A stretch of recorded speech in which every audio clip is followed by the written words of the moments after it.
Okay, I'll call the meeting back to order and welcome everybody this evening.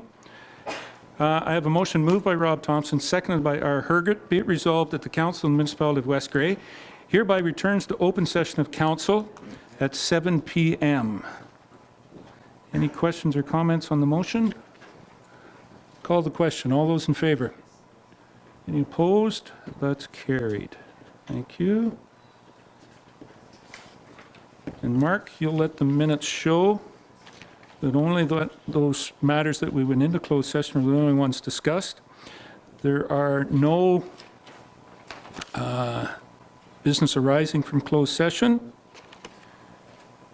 That brings us down to the consent agenda. I have a motion moved by Doug Hutchison, seconded by Bev Cutting. Be it resolved that items A1 to A3 inclusive contained in Part 1 consent agenda be adopted as printed, and further that authorization be given for actions to be taken as may be necessary to give effect to the recommendations contained therein. Is there any questions or comments on that motion? Call the question. All those in favour? Any opposed? That's carried. Mark, I'll ask you to hand out the motions to be declared to take effect. Thank you.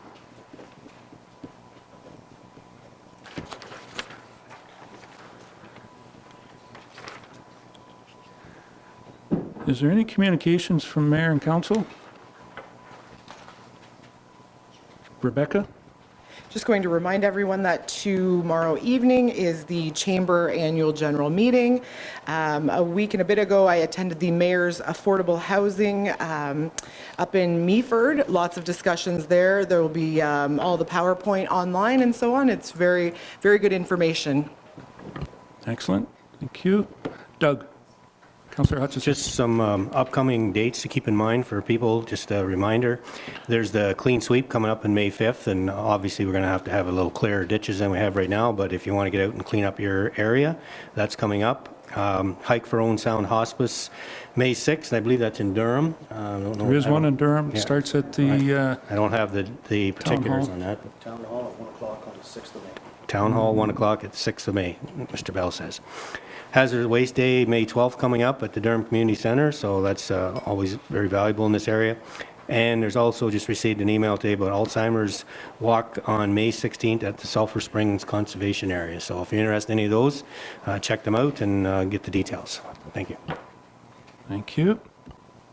Anything else? Mr. Bell? John? Yeah, going along with what Councillor Hutchison just said about the hike for hospice. Yes, obviously it's a new hike in Durham for palliative care. I don't know if the audience is aware that southern Bruce County has been allotted 6 beds for palliative care.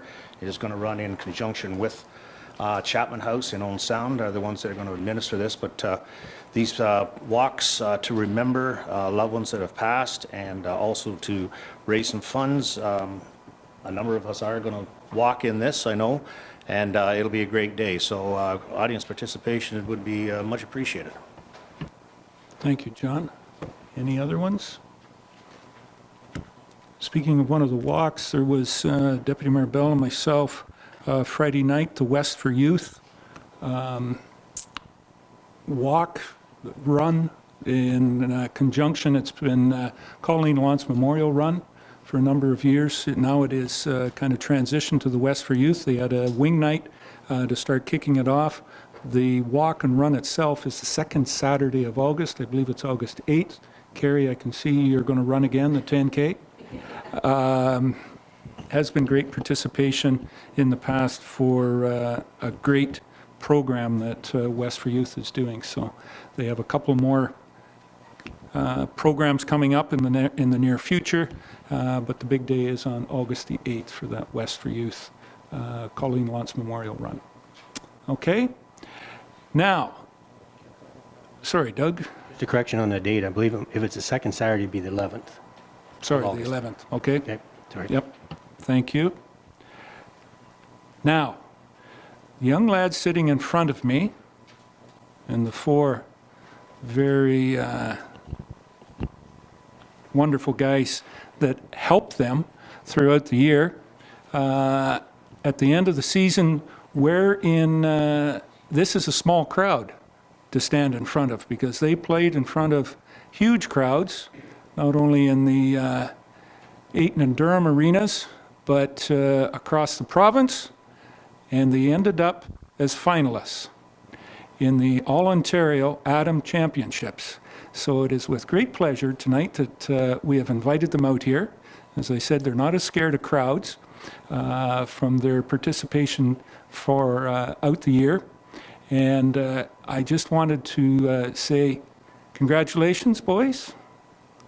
Enjoy the time, the remembrances you will have of this great experience, because no matter what it is, you were a team inside that dressing room, and nobody can take the memories away from you. Because I did play a little bit of minor hockey. There's a couple of other individuals along this bench that did play, and never got to the championship as a player. I had the fortunate of being an assistant coach with your coach when he was a bantam hockey player, and we won the All-Ontario. I had the advantage of that, and a couple of other times of being with championship teams. And it is a wonderful experience. And as I said, enjoy it. Look back. You'll have made friends that you'll never be separated ever again.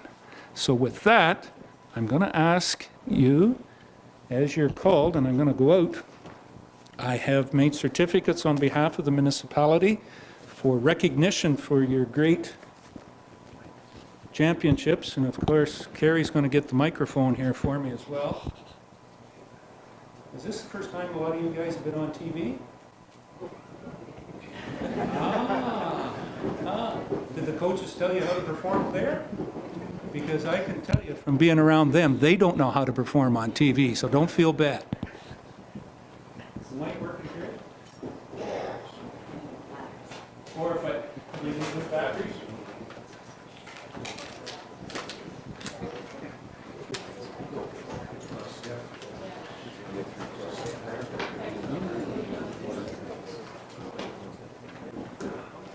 I was going to kind of get it because I think the flow is a kind of, I don't know whether they want to stay for the rest of the council meeting or not. They probably have to get back and work on their shot. A few of them probably have to do homework, do you? Oh, you've got it all done, do you, Dawson? Oh, you didn't even go to school, so you don't have any homework. Wise idea. Good for you. Very good. I'm going to call up the players first and then the coaches. And hopefully, there it is, I've got it. I don't have this in any order, so I'm going to ask you to come forward as I call out. And I guess maybe it is in alphabetical order, because I'm going to call Taylor Atkinson first. Mr. Atkinson, congratulations, sir.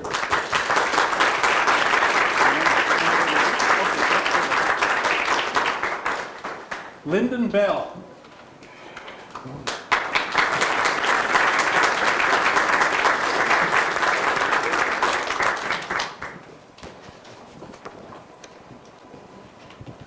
Jesse Belanger.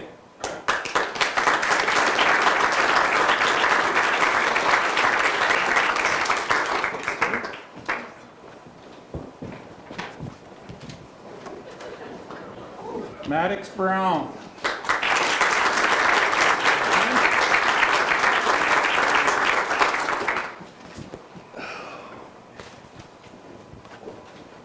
Dustin Caswell.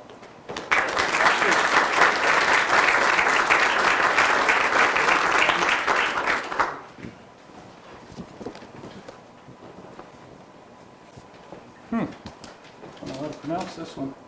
Gavin Eccles.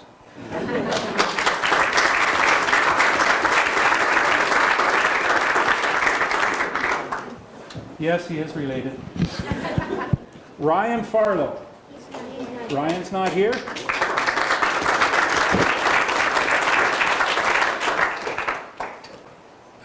Come on.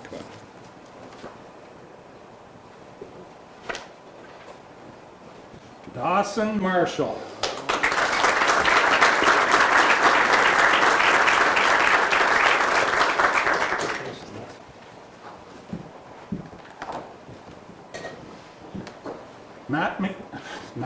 Mark McMullen.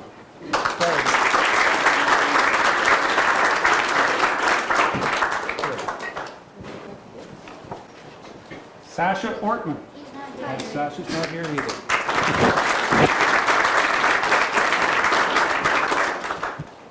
Cody Ron.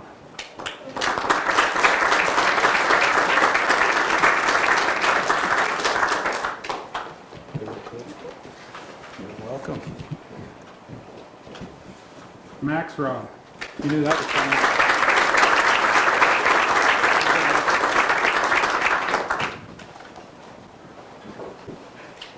Miles Scott.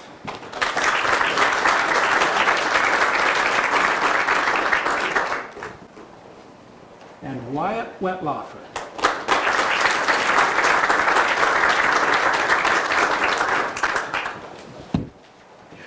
And then the big boys on the team. Jeff Marshall.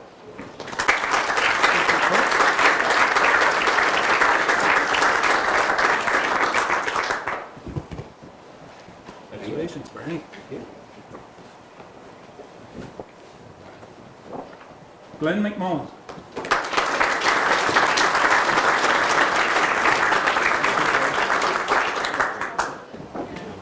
Jeff Ron.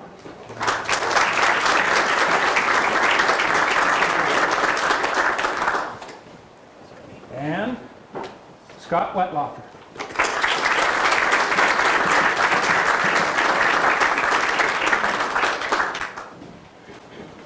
Do either one of the coaches, management squad, want to say anything? Pretty well got it summed up there, huh? Thanks, Barney. Appreciate that. Again, thank you very much, guys. And very good to have the green in the open council this morning, or this evening.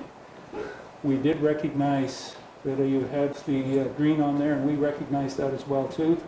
That our prayers and thoughts go out to the Humboldt Broncos. And great for you guys to recognize that we're still here to participate with the tragedy that happened, but life will go on. Congratulations, guys, and I thank you very much.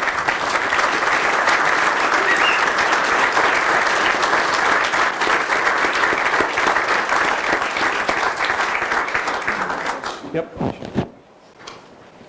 Now, because we have such a jammed audience here to see you guys this evening, but they're also here to see the banners.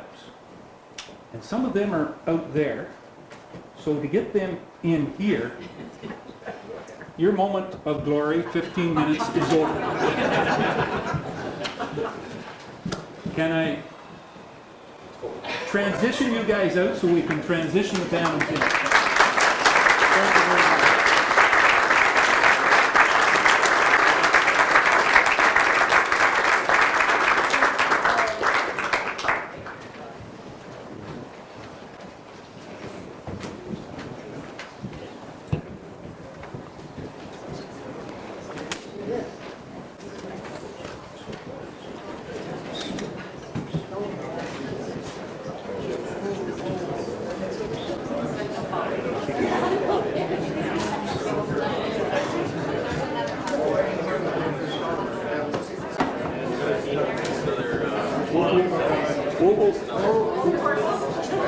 The band team's coming in.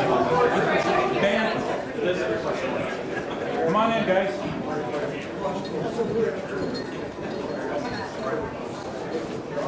Take the front 2 rows.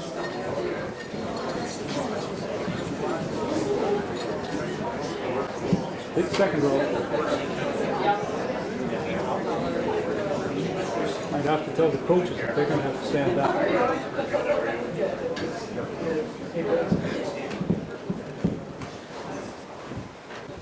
And this, ladies and gentlemen, is our, how to sneak in, Bill.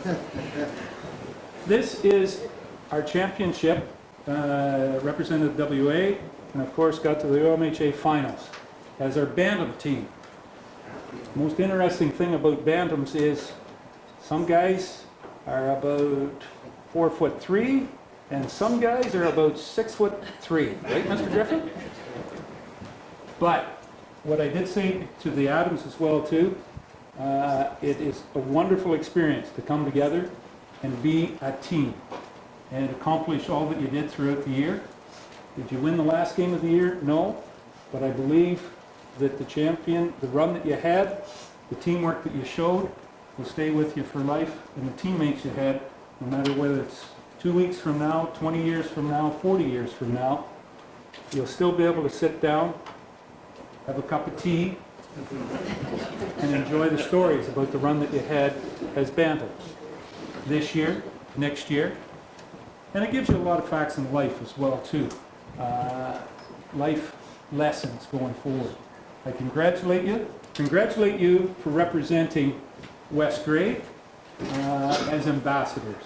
And I thank you very much for your dedication, and I thank the coaches for their dedication that they had throughout the year as well too, to get you to this place where you've got not one but 2 medals around your necks, and as I said, a lot of memories.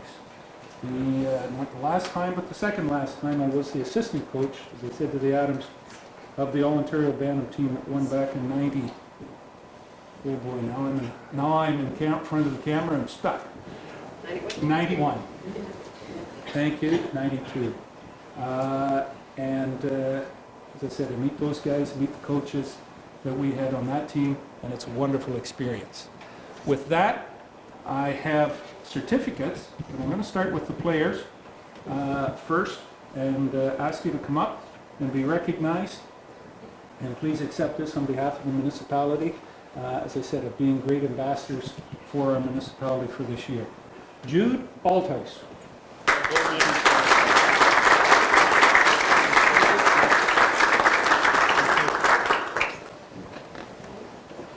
Nolan Brown.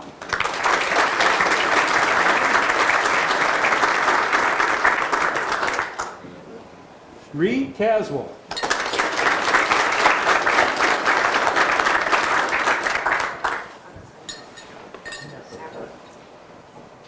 Leslie Dedman.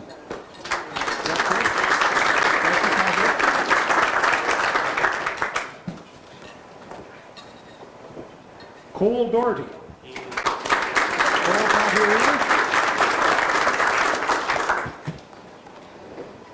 Ethan Elliott.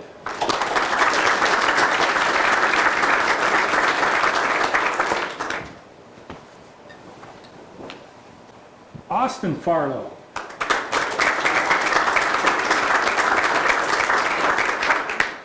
I know both the Farlow boys are doing something tonight.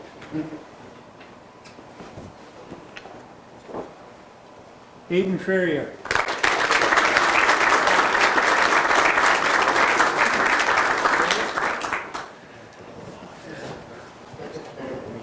Luke Graham.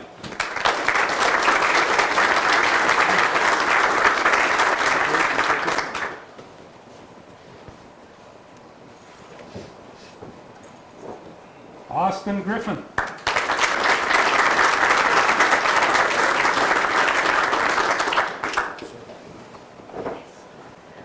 Rylan McDonald.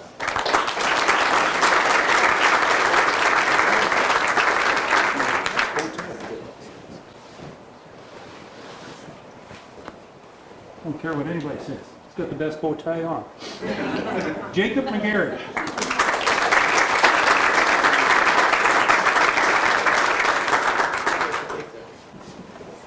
Caleb Noble.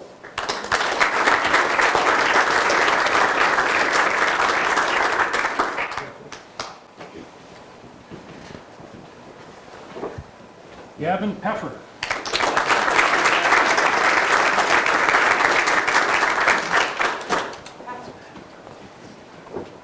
Wilson Tone.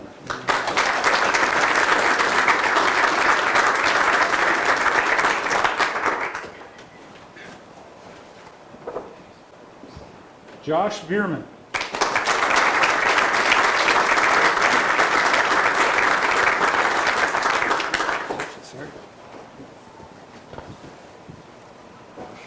And Cameron Voisin.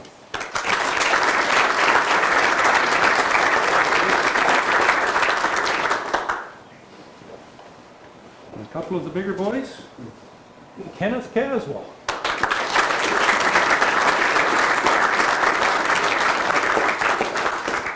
Who sent these names in? Kenneth. Bill Griffin.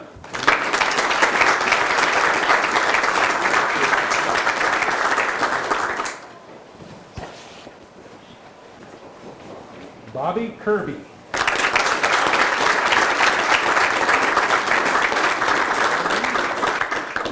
Congratulations.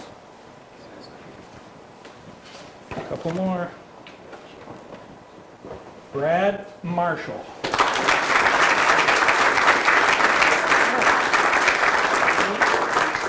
Not gonna say a word, aren't you? Paul Tone.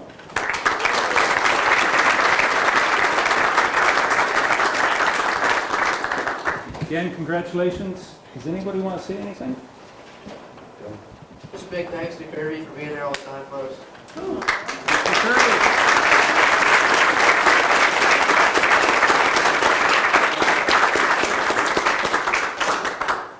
And all the fans from West Gray, I guess. All of them?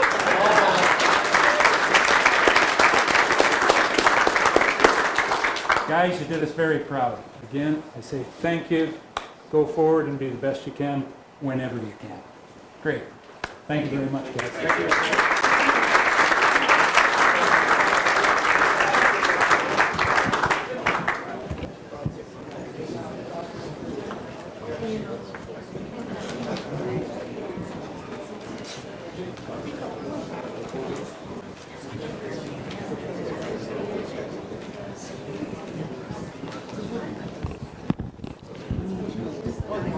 Oh, I'm sorry, yes. Can you get, Punchy? Yeah, those are the guys that weren't here. Can you, thanks, Punch. Yeah, good year. Okay, there was a few people. Yes, yeah. Pardon? No, you can.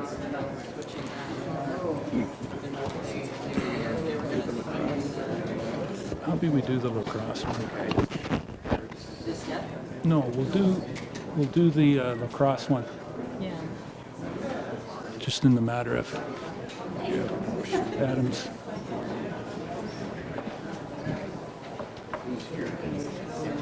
Yeah. Huh? Well, he's coming. I saw him out there, and he is coming through. He's right there. Yeah, he's right there. Yeah. Asked him to come in.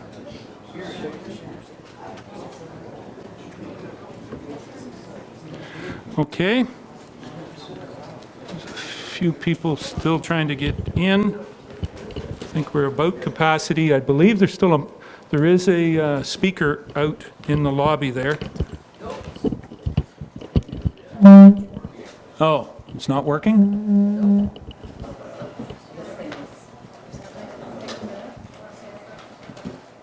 So the mics aren't picking it up, or is it picking it up now? Anyways, okay. We will try and move on. We do have a fairly full agenda. I'm going to ask just a slight change in the agenda with councils that Adam Kroll is here, president of the West Gray Minor Lacrosse, and it kind of got mixed in between two topics. So if I could have a vote, is there 2/3 majority to say to move Adam up? All those in favor of that? Okay, seems like everybody is. Adam, the floor is yours, but you've got to get to that microphone. You are a big guy. I don't see there being a problem for you getting there. Go over, go around? I would go around. I doubt if the people really want you going over them. That's Adam Kroll. Thank you for coming tonight, Adam. The reason I would like you there is, of course, we do have the evening's proceedings recorded. Thank you to Adam and Wightman Communications that do that for us.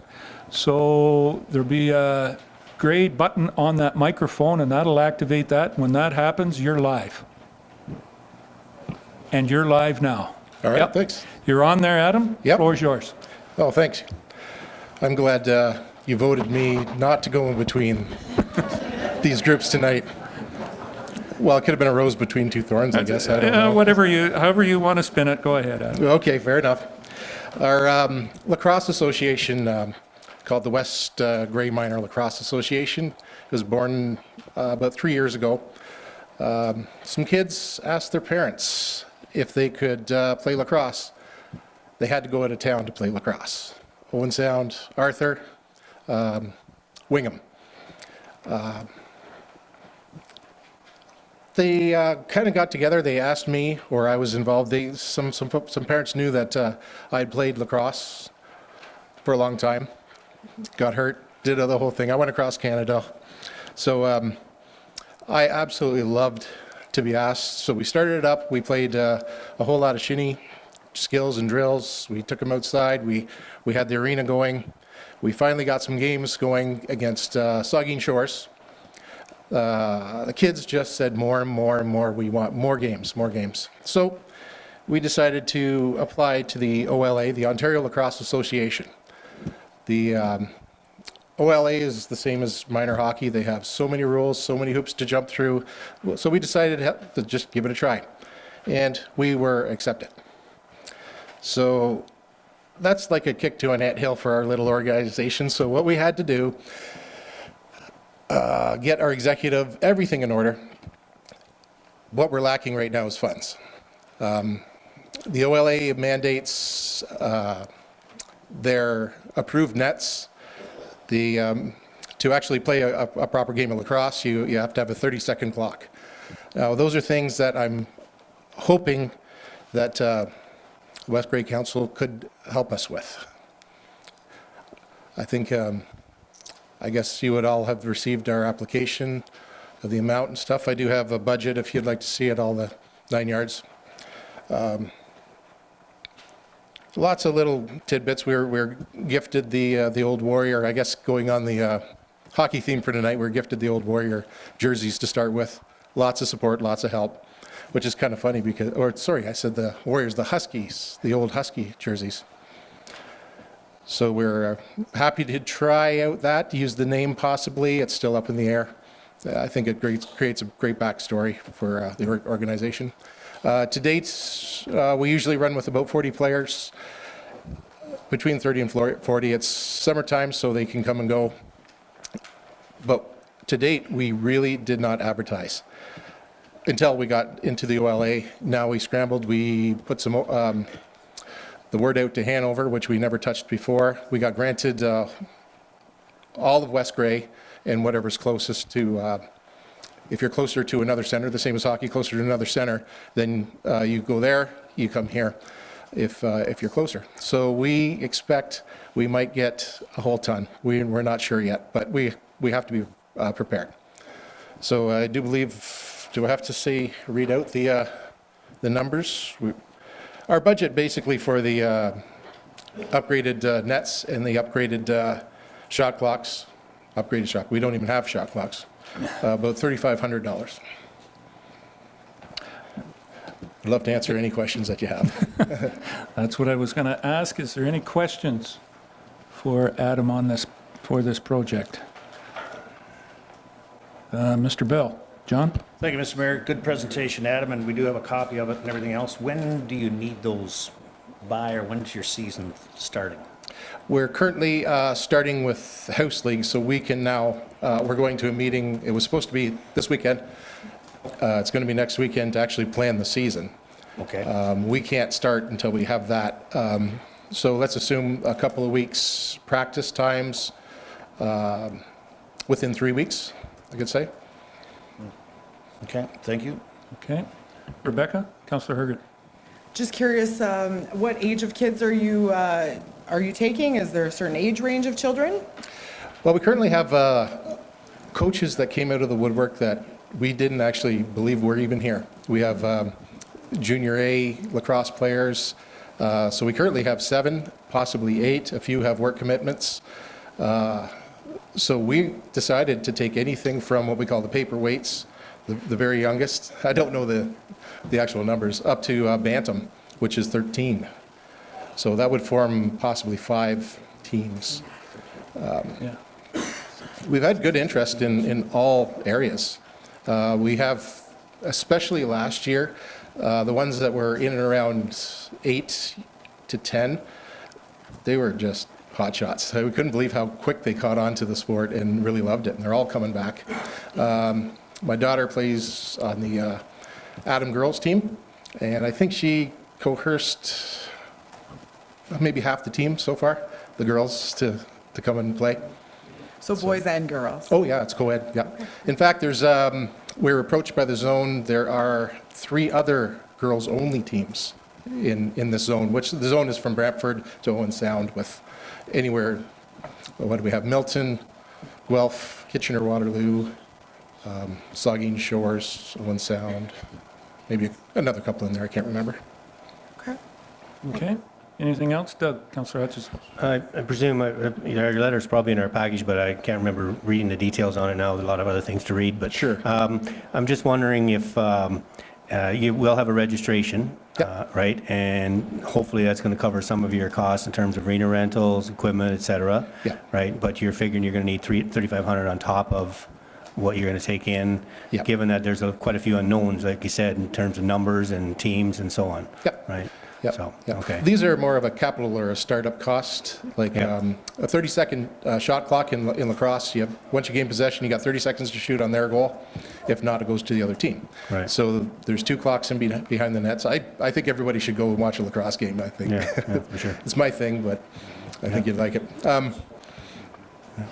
So those are roughly $1,500 a piece. But I was trying to justify all this, and to me, it would come with the arena, nets and a shot clock. If we were going to do this, it would make sense. But Right. Okay. all our day-to-day expenses, I do have a budget here. And yes, we have to pay referees, we have to pay time for the arena, insurance costs to the OLA now, and all that, so. Yeah. So my Go ahead, suggestion is, it's something that we can maybe have a further discussion on our committee of whole, which is a couple of weeks, but in the meantime, you need the money to get rolling. Is it something where we could fund some money up front with the intent of maybe being a loan or a startup and try and negotiate the terms as time goes forward? Rebecca? So overall, I agree with you, Councillor Hutchison. We should be looking for the impact on our facilities, the financial impact, how much time you would need for arenas, so on and so forth. And I agree that should go to committee of the whole and then bring it back for the financial discussion. In the meantime, how does that, because that's in a 2 weeks' time, how does that cut it for your ordering? I think we could, if you would like to take it into consideration, we'll make anything that, we'll make it happen. As I said, it's a house league so far, which they call it House League Interlock, which gives us the ability to play other towns. And that's what all the kids are asking for. So we'll be bringing in the summertime, we'll be bringing in teams from Milton, Kitchener, which is kind of neat because I don't think anybody stops here other than some soccer, baseball if they get so far. That being said, I'd be happy if you entertain it. We'll make it happen no matter what, but it is a hefty bill that. Yeah. Councillor Cutting first, then John. Go ahead, Bev. Where would we get the money? We got to speak into the microphone, Bev. Oh. Yeah, you can't turn it on and then lean the other way. Then they need it over here. Well, Depending if you're looking at it, sorry, There you if you're go. looking at it being a purchase that the arena's purchasing, or is it that the club is purchasing? If we were purchasing it, we've got a Mayor's Youth Initiative, a small reserve of money left from when that those activities were going on, and then you'd have additional rental revenue that you don't have right now. So that would help offset the costs if we were buying it and housing it in our own facility. Do you know what's in that reserve, the youth About initiative? $685.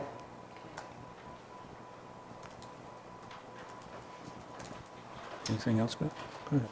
I'm not sure that this is one that we need to discuss with a committee of the whole. I think that anything that gets our youth involved in an activity is absolutely wonderful, and lots of kids don't play hockey, don't play, if this is their sport of choice, that seems to me to be an extremely low cost to get the kids involved in an activity which builds team membership and social skills and just the skills of playing a game. I played lacrosse in high school 190 years ago, and it was wonderful. I loved it. 210. And, pardon? 210. Oh, wasn't it? so, Yeah. well, I was trying to act younger. Sorry, Beth. So I do think that I don't think this needs to be a discussion further. I think if we have the funds and can possibly come forward to do this, I think this is a place where council needs to step up while they're here so they know they can go ahead and order the equipment and get going with the kids. It could be nice next week. Yeah, Might be. yeah. John? Yeah, I would agree. I think we can make this happen. I know that there's a few little pockets that we maybe could dive into, but this is a capital cost and should go on the arena, not on the individual members. And you need a couple of nets and you need some shot clocks, and they'll be there for years if you keep playing the game. And lacrosse is a tough game, and it sure requires a lot of running, and there'd be a lot of kids would be in better shape. And I think it's a great program. I know you got some good coaches behind you, Adam, and I know you got a good organization. I saw a list of the name of the people on there, and yeah, I wish you well, and I'll be attending some games. We're looking forward to it. Thank you.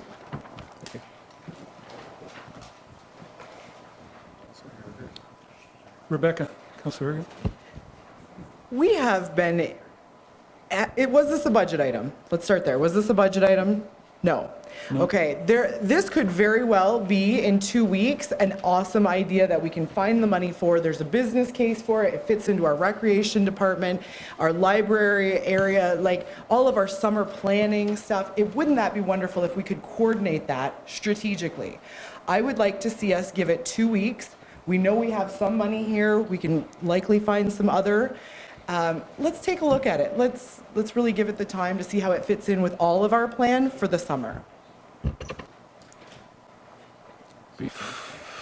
Councillor Thompson, you haven't Yeah, I just spoken. wanted Go to ahead. add, from the Recreation Committee in Durham, we haven't had a meeting for a couple months now, and we have one coming up in May. Our fundraising accounts are a little bit low, but I think there's still some funds in there that maybe we could look at. If I can give Kerry some time to look at it, and through the Recreation Committee, Yeah. we could come forward with some money. Now, we did have to put a new amplifier, another one on the ice surface at the arena, because the second one blew up, so. Yeah. And I think that was around 1,500 for that, but there should be some funds left in the Recreation Committee that I can take back to them, but in the meantime, we'll see what the amount is there. That's fair enough. That would help purchase something. Yeah, I have another few points I was going to mention. My personal history with lacrosse, I played all the way right, started in small town Acton, moved on to Milton, played Junior B, went across Canada, won the Canadian Championship with Orangeville. I went back and to give back to the sport, I started working with Milton, which is a startup organization. Coach Pee Wee ended up helping out and coaching their Junior B team. We almost won again. Moved to Fergus, contacted a bunch of people there. My kids were too young. Nothing that I could do, but I offered to help. I wanted to get in there. In the meantime, we moved up here, and I knew there was no lacrosse here. So I was just wanted to hit a point there. If any, it's not really a flash in the pan because I'm going to be around for a while. And what I've realized is our coaching staff, they are actually dyed in the wool lacrosse people too. I didn't know we're even here, so I'm pleased as anything. So thanks. Okay. I have a motion as it is procedurally correct that with a delegation, sometimes there can be a motion come out of the delegation, and I have one this evening. It's moved by Bev Cutting and seconded by John Bell. Be it resolved that the Council of the Municipality of Westgarry hereby approves the purchase of 30-second shot clocks and Canadian Lacrosse Association certified nets at an approximate cost of $3,500, utilizing the Mayor's Youth Initiative Reserve to cover a portion of the costs. Bev? Can I have a recorded vote, please? Okay. Any other discussion on the motion? Doug? Councillor Hutchison? Just to go along with what Mr. Bell said, I believe it is, it goes along with the rental of our facility, so I think, you know, the nets, the clocks, is something that should be part of our facilities. We're renting, and I think that's a good reason to buy this, and it will create some economics for our community. So I think it's just another thing that we need to promote, for sure. Thank you. Rebecca? We're literally asking for 2 weeks to figure out exactly where the money is coming from.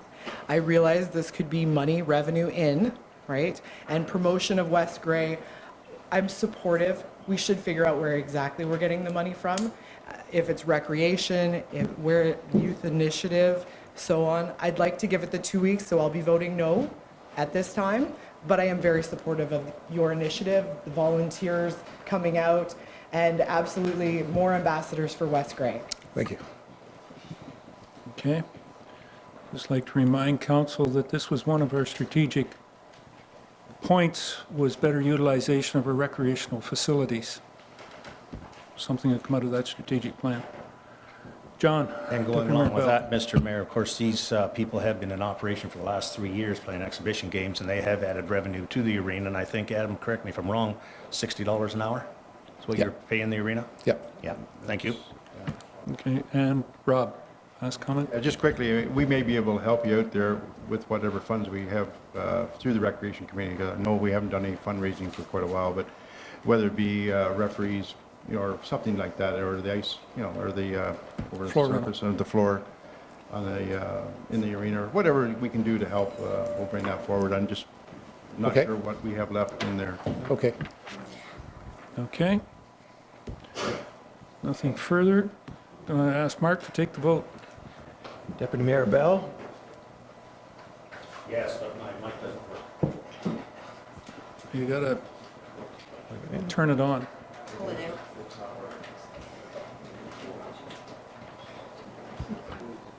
Yes. Councillor Cutting? There it is. Mayor Eccles? Yes. Councillor Hergert? Hers isn't working. Councillor Hutchison? Yes? Councillor Thompson? Yes. The vote carries 5-1. Okay. Thank you very much, Adam. Thank you. Thank you so much.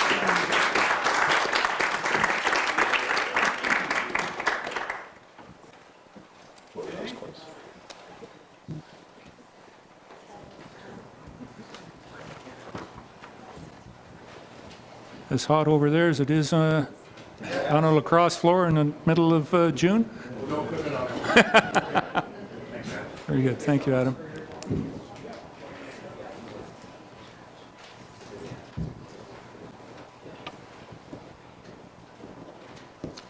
Okay. All right. That brings us down then. We have 2 other delegations this evening. And I think what happens with the mics, there can only be 3 on at a time. And that one was on, mine was on, and Bev's was on. That's why yours wouldn't come on. So we can shut that one off over there, but somebody's going to be talking there just shortly anyway. So you see, you've got the button to do that now. Oh, yeah. Okay. We have 2 other delegations, and the first one is Diane Jones. And I did see Diane here. Yes, there you are, Diane. Oh, shoot. I don't have a daffodil on. Just realized that. Oh, well. Now, just before Diane gets going, okay, have you got your pictures there, Don? You've got your pictures? Well, because we've got a little, well, you just turn around and we can play it on the back if you're in your back of your head there. but- I think we're going to show Okay. the AV in the middle of the presentation. Okay, Diane. Thank Yep, you. Just wanted to get that.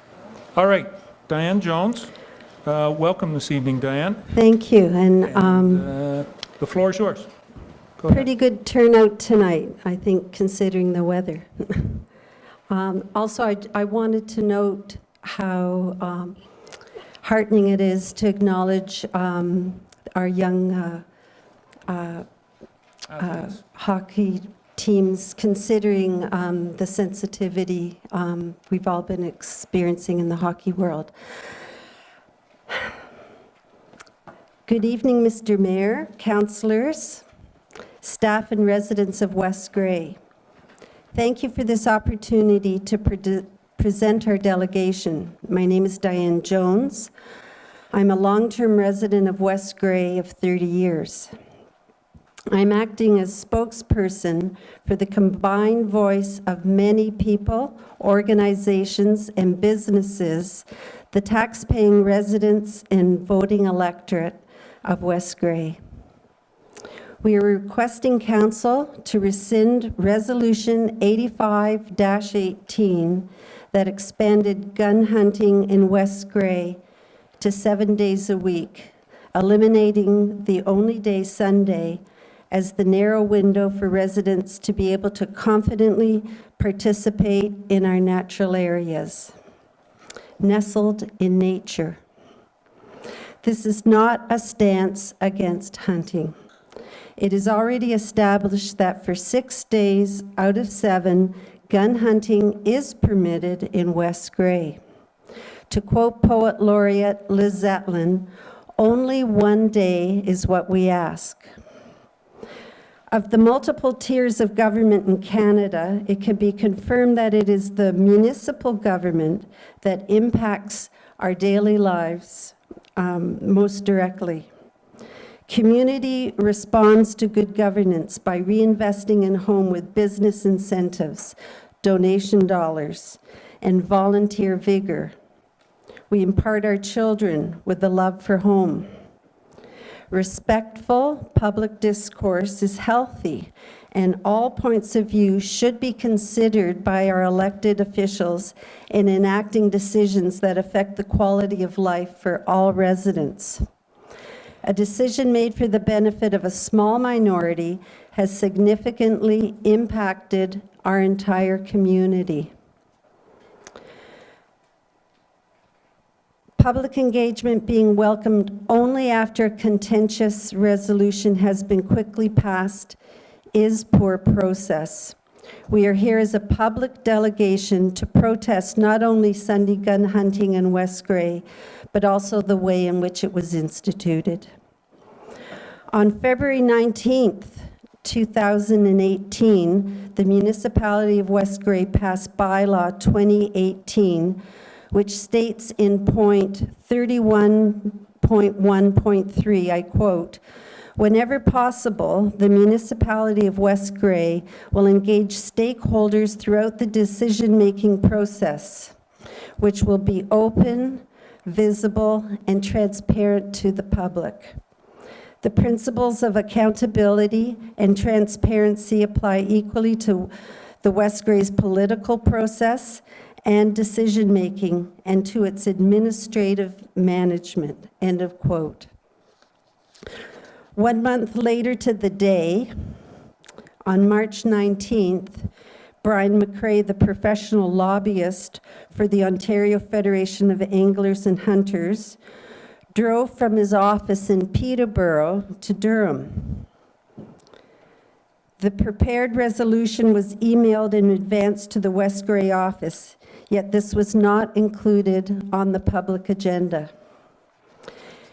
He posted a video on the OFAH Facebook page from his vehicle about his day's work of traveling to West Grey in order to achieve the passing of a Sunday gun hunting law in our municipality. 8 out of 10 bordering municipalities so far, he boasted. Another one coming on board in April. West Grey was to be merely another statistic, collateral damage. In all respect to Mr. McCrae, he was doing his job. It seems that many municipalities are succumbing to his salesmanship. He spoke of dizzying economic and safety statistics, promoting 7 days of the week gun hunting that do not fit this place where we live, nestled in nature. West Grey Council was encouraged to vote then and there. We applaud Councillor Bev Cutting's attempt to table this decision. However, her efforts for permitting broader discussion and public input were not supported at that time by her fellow councillors. Because of the hasty process given this serious issue, the public is calling out to council with letters. I know I've seen 70, but I know they are continuing to come to you. And many, many phone calls to rescind Resolution 85-18.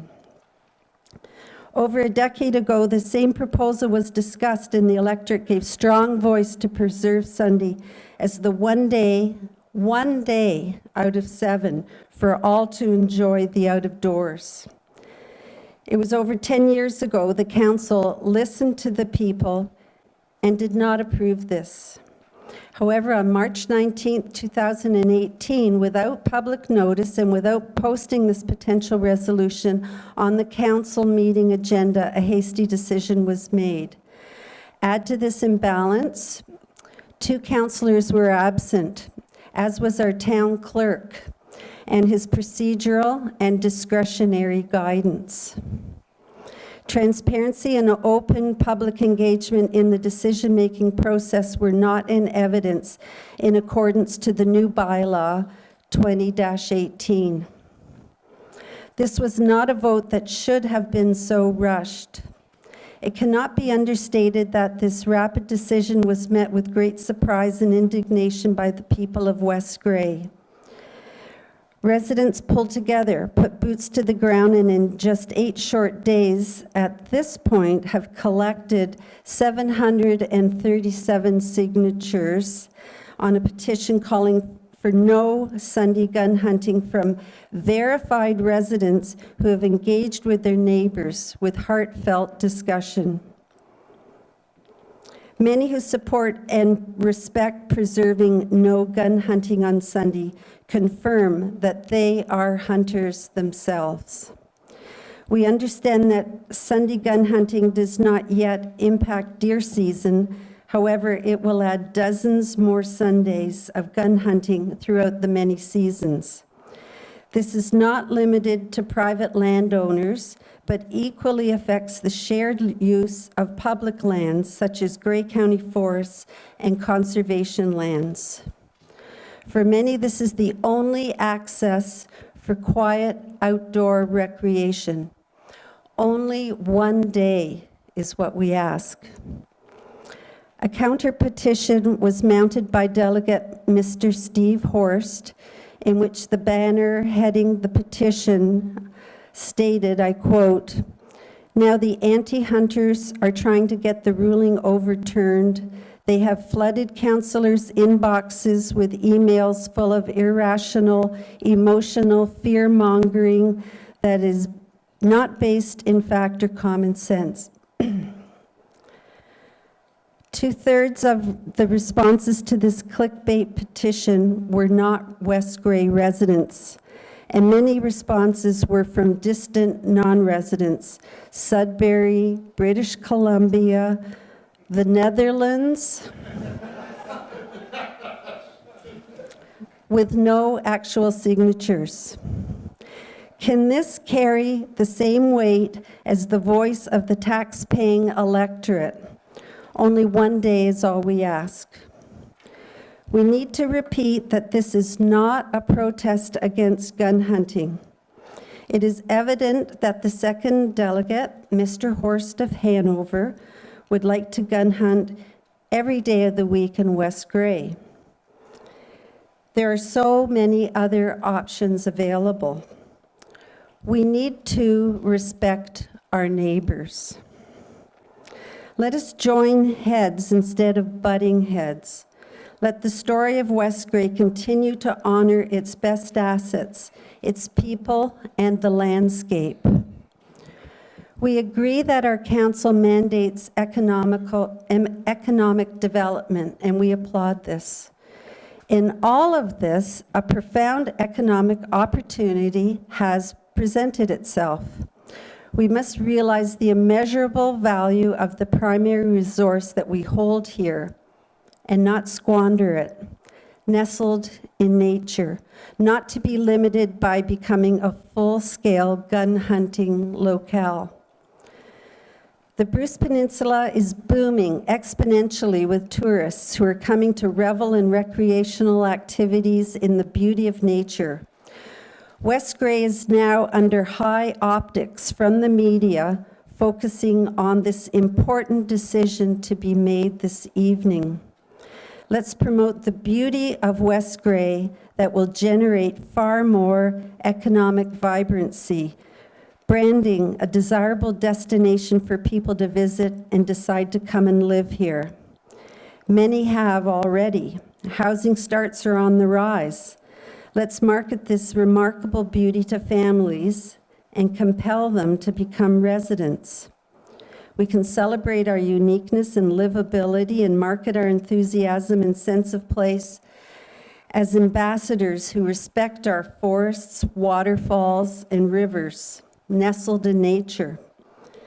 Is this hindsight not giving us the true realization of the incredible value that is already present and available to us? To illustrate this, let's revisit and watch the first 2 minutes of West Grey's promotional video. Can we take the lights down if that's possible, please?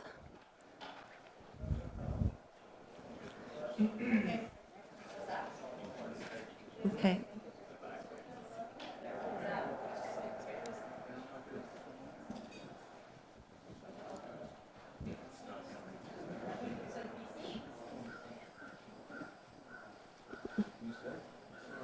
Well, we've got the sound effects. Okay.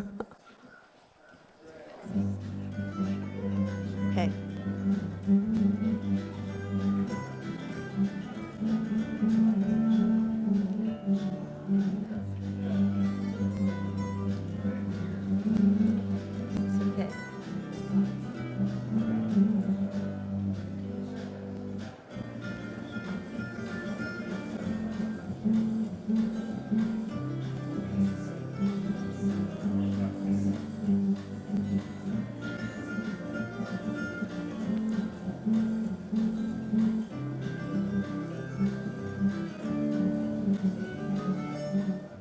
West Grey is a great spot to live and it's beautiful. It has many things to do.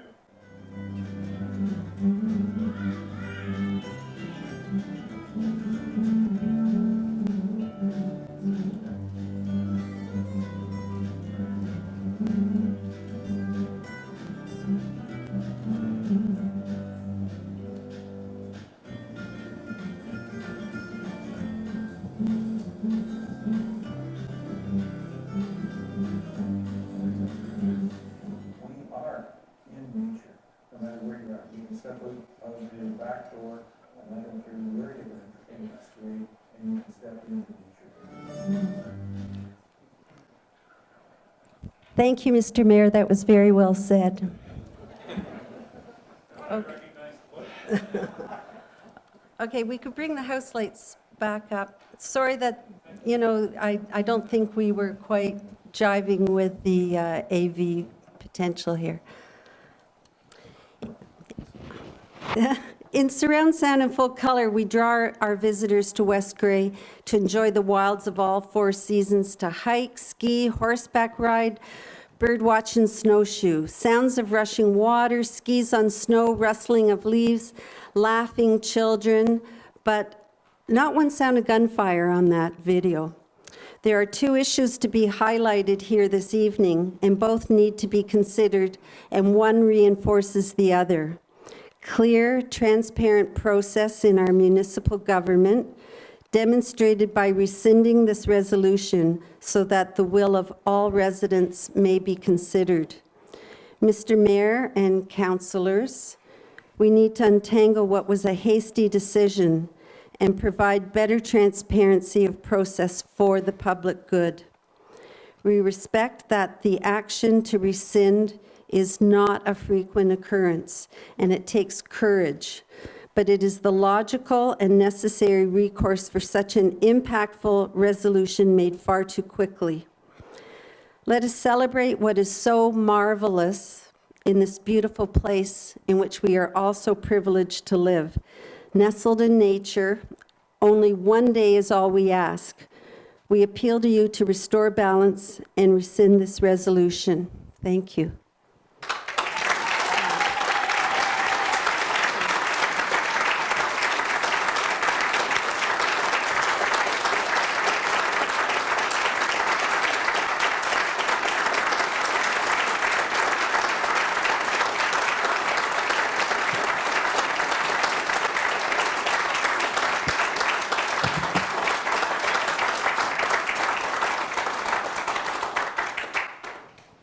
Thank you, and thank you for holding your applause and everything until after the presentation. I'm going to remind you that this is a council meeting, and anything disruptive in the meeting or whatnot, I will allow the applause at the end of a presentation, but any other interruptions will not be tolerated. And if it does happen, you will be asked to leave, okay? Please respect that portion going forward. Are there any questions for Diane?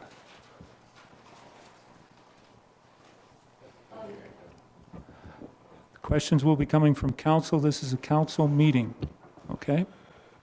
It's not an open public meeting. Any members of council? Seeing none? Okay.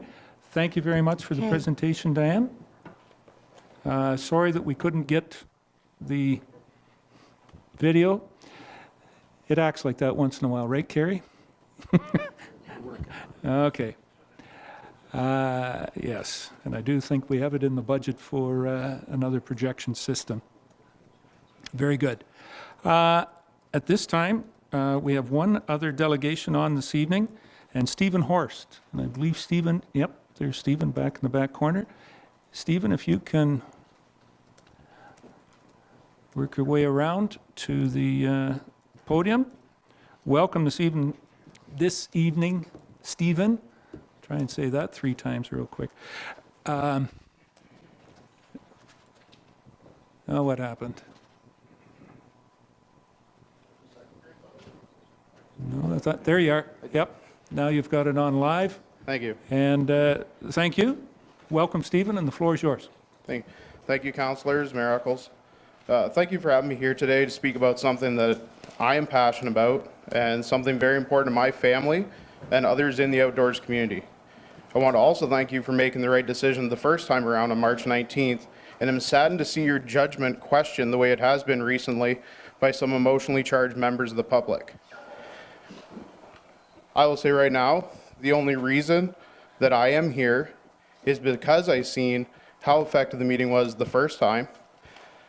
As much as the other delegate has said about how fast it was rushed through, it's not like anybody else on the hunting community side knew anything about it any farther in advance. I do thank Brian McCrae for coming, because if it wasn't for him, many of the people that attended that night would not have known about it to attend. It was just as non-transparent to the other side of the argument as it was to the people who were against it.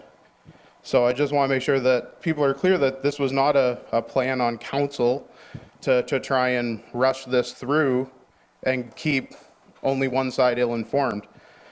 Likewise with what has happened, if it wasn't for following up with this, many people wouldn't have known about the other side of the story getting putting through and this getting retabled tonight. Only a few weeks.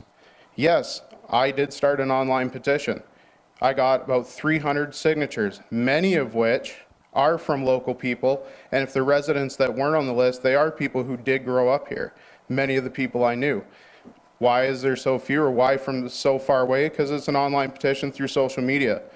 I'm not used to delegating things like this. This is my first time, but at the same time, it shows that Ontario-wide and Canada-wide, people out there understand the importance of being able to enjoy our activity as much as anybody else enjoys their outdoor passions at any time. should not be restricted. I am a husband and father of 2, 5 and 9 years old, and one of my biggest joys in life is hunting and being outdoors with my family. My family is from the West Grey area, and that is where I do the majority of my hunting. Unfortunately, like most people, I work full-time, Monday to Friday, so enjoying that passion is not much of an option during the week, especially later in the year when the majority of game seasons are open, but the days are much shorter in the fall and into the winter. So getting out during the week, Monday to Friday, with the hour of daylight you have left after getting home from work is just not feasible. Enjoying that activity during the day, during the week, is much like any other pastime anyone enjoys. Monday to Friday, outside of retirees or people that work different shifts, they don't get to enjoy their activities the same as we don't. My wife and kids love sharing the woods with me, as do the rest of my family and friends. I love showing them how real food is retrieved from field to table. Also unfortunate is the rest of life that gets in the way of doing this, and having only one day a week to enjoy it is very restrictive on not just me, but my family. Sunday hunting opportunity would certainly help with bringing me more time to be with my family in all aspects, in and out of the woods, because I can enjoy time with them outside and still be able to enjoy my activities that I like to do, as well as when it fits, they can join me. Wild game makes up almost half of the meat my family consumes in a year, and to provide that pure, organic, ethically harvested meat is something I take great pride in, especially when my whole family is involved with it. Hunting is a safe and ethical tradition. It is my God-given and government-given right to provide for my family in this manner, and that is what I feel is important today. This is not a discussion about how people feel about hunting. This is not here to talk about whether people feel that hunting is an activity that people should partake in. Nor is it to decide how people feel about it and whether it's necessity involved in today's society. This should not be about feelings, but be about facts. Hunting is a safe, ethical activity. Almost 500,000 hunters in Ontario enjoy the tradition with almost zero negative outcomes or accidents on a yearly basis. I can personally speak of more accidents happening outdoors in other activities than hunting. I have been hunting for over 20 years with not one single minute accident. I have been in ATV accidents. I have come up on ATV accidents. I have come up on accidents just from hikers, canoeing, people going down river. I've been involved with it. All outdoor activities have an element of danger. Hunting is no different, but statistically, the amount of accidents that happen with hunting is almost zero. Across Canada, it is almost zero. Why? Because we have training, unlike all other activities. We have training. We are trained from day one to know what is beyond our target that we're aiming for, the property that we're on, to be safe. This is drilled in. This is tested upon. This is something we have to pass to get into it. We have to use common sense. Otherwise, bad things can happen to us. Bad things can happen to others.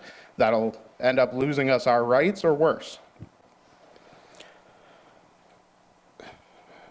I pay for numerous licenses and tags, and that money is paid to a special purpose account within the government that directly funds the conservation and regulation of all the animals and public lands, not just the ones I choose to hunt for or hunt on.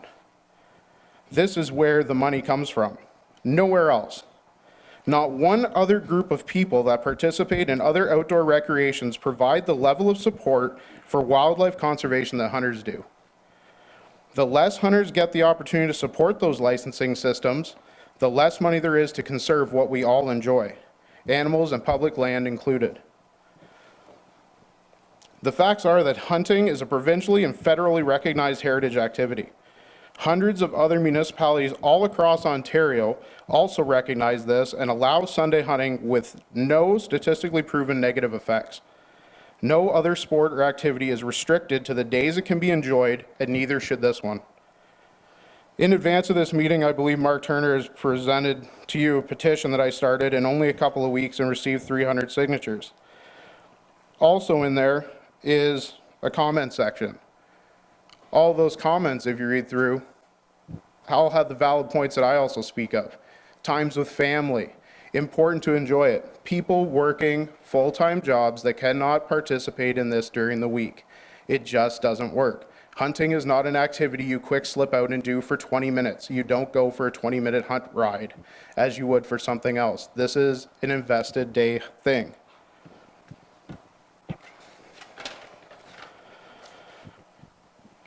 A lot of it is families, people needing time to do what they enjoy. People using the time to spend with their families, people loving and respecting the land in this area. People are not hunting to destroy land or destroy animals. They are out there to provide for their families and provide an activity that keeps them together. I want to address some of the concerns put forth in recent meetings from people with opposing views. Trespassing. The day of the week is not going to change the act of trespassing. This extra day will not encourage trespassing, as the ones that do it regardless and need to be swiftly and severely punished. If you are seeing people trespass, then call the police and the MNR. This act is not acceptable in the hunting community, and for those few that choose to be of poor ethics and do this, the rest of us should not suffer for that. If you find that the MNR is not available because there is only one for a very large area, you want to know why? Because there is not enough money coming from hunters and fishermen to pay to have more MNR officers out there protecting the lands that we all want to enjoy. That's where their paycheck comes from. The example needs to be set for those trespassers, I agree. But it's not just hunters doing this. I've had my own experience with this from people on ATVs, hikers, horseback riders. Trespassing is wrong and needs to be dealt with properly, no matter what day of the week, no matter who is doing it. Limiting this entire group of people for the poor ethics of a few is not the way we should deal with this problem. The big thing to remember is this is still about private land. For the majority of West Grey is privately owned. This private land, the landowner gets final say on how their land is used. If the landowner does or does not want Sunday hunting, that is their call. Likewise, if he wants to give riders and hunters permission on that land, then both parties need to know that permission has been given to both of them, and they need to deal with that fact and share the land accordingly. Same for public lands. Both know the others are around there and both responsible in being safe. Hunters, like I said before, are taught and trained to be aware of their backdrop and beyond what they're shooting at. Likewise, riders need to stay on trails, make sure they are visible when hunting seasons are open. It's just common sense. People know enough to remain visible when walking in areas with automobile traffic. The same should be for anywhere that a danger can occur if you're not visible. Some have said 1 day is enough. I believe I quoted that Saturday should be enough or the 6 days should be enough. It's not true. Nor is it fair or right for an opinion from someone not into hunting to decide that. No one can or has the right to say how many days I can have to feed my family. Again, no one limits to how many days they have to buy groceries. This is an activity that I pay for to participate in and therefore should have full access to it. Safety. Heard complaints of hikers and horseback riders hearing shots and not feeling safe.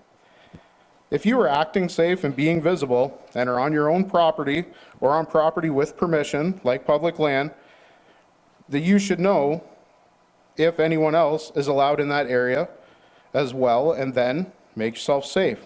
Feeling not safe doesn't mean that you aren't safe. Equate this to motorcyclists. They may feel less safe sharing the road with big trucks and cars. Rightfully so, as there is an increased risk of accident, but that does not give them the right to force other paying motorists to stay off the shared roads 1 day a week so they can enjoy it to themselves so they feel safer. They all pay their licenses, so they all have to share. Same for people sharing the woods. These are public lands from taxpayers and license payers everything should be shared. There is already hunting happening on the days that many think it doesn't. Sunday hunting already exists for people with archery equipment. Those same public lands can have a hunter in them, just not with a gun. It's still hunting. People are out there and people don't know they're there. That's how little of an impact hunters are making. All that's changing is the tools that we wish to use on Sundays. That's it. The act is still there. The benefits of hunting far outweigh the negative concerns. Hunting is the most effective method to control populations and maintain health in the populations of the animals we all enjoy. Predator control being a huge one at that. Coyote hunting is a very time-consuming process. It's also a large concern of a lot of the farmers in this area that we heard at the last meeting that a lot of farmers had written in. I think Councillor Hergert had been to a meeting, a general meeting of agriculture, and there was a lot of people speaking about predators. Coyote hunting being a time-consuming process, usually an all-day hunt when using hounds, so hunting during the week is very unlikely. Effective predator management needs more than 1 day a week. Farmers that do not themselves have hunting license and firearms will have difficulty finding people able to effectively manage predators with only 1 day a week to do so, as will trappers, especially when they're not allowed to trap on a Sunday or have to be able to retrieve their lines and can't carry a firearm with them. Another complaint heard was noise. Noise will not be a big deal. Shots are a split second. Far less invasive than loud exhaust on trucks and cars, loud car stereos that are heard much more often and more frequently on a daily basis than gunshots are. This will not increase to any noticeable level or any substantial degree on a Sunday. Hunting isn't just running around in the woods shooting. You may fire one shot, you may fire two, you may fire none. It is not going to increase the level of noise to an unmanageable level. Extra days will not increase deer-car collisions, like a previous speaker had said.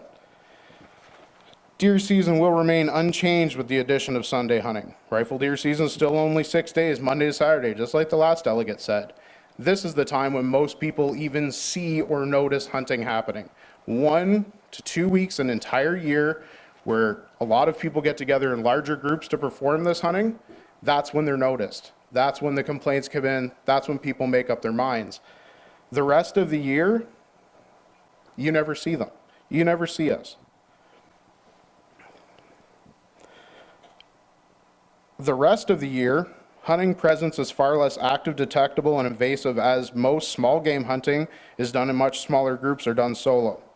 The amount of days waterfowler hunters get will not change either, as hunters will actually lose the late season at the end of February with the addition of the Sunday hunting that'll happen during the regular season from September to December. Knowledge of seasons that are open for the game being chased should be what is considered, not how much people think or feel they are seeing hunters happen at one time or another. This lack of knowledge by people outside of the sport is creating opinions instead of facts. The majority of open seasons for hunting are only spanning in the fall from September to the end of December.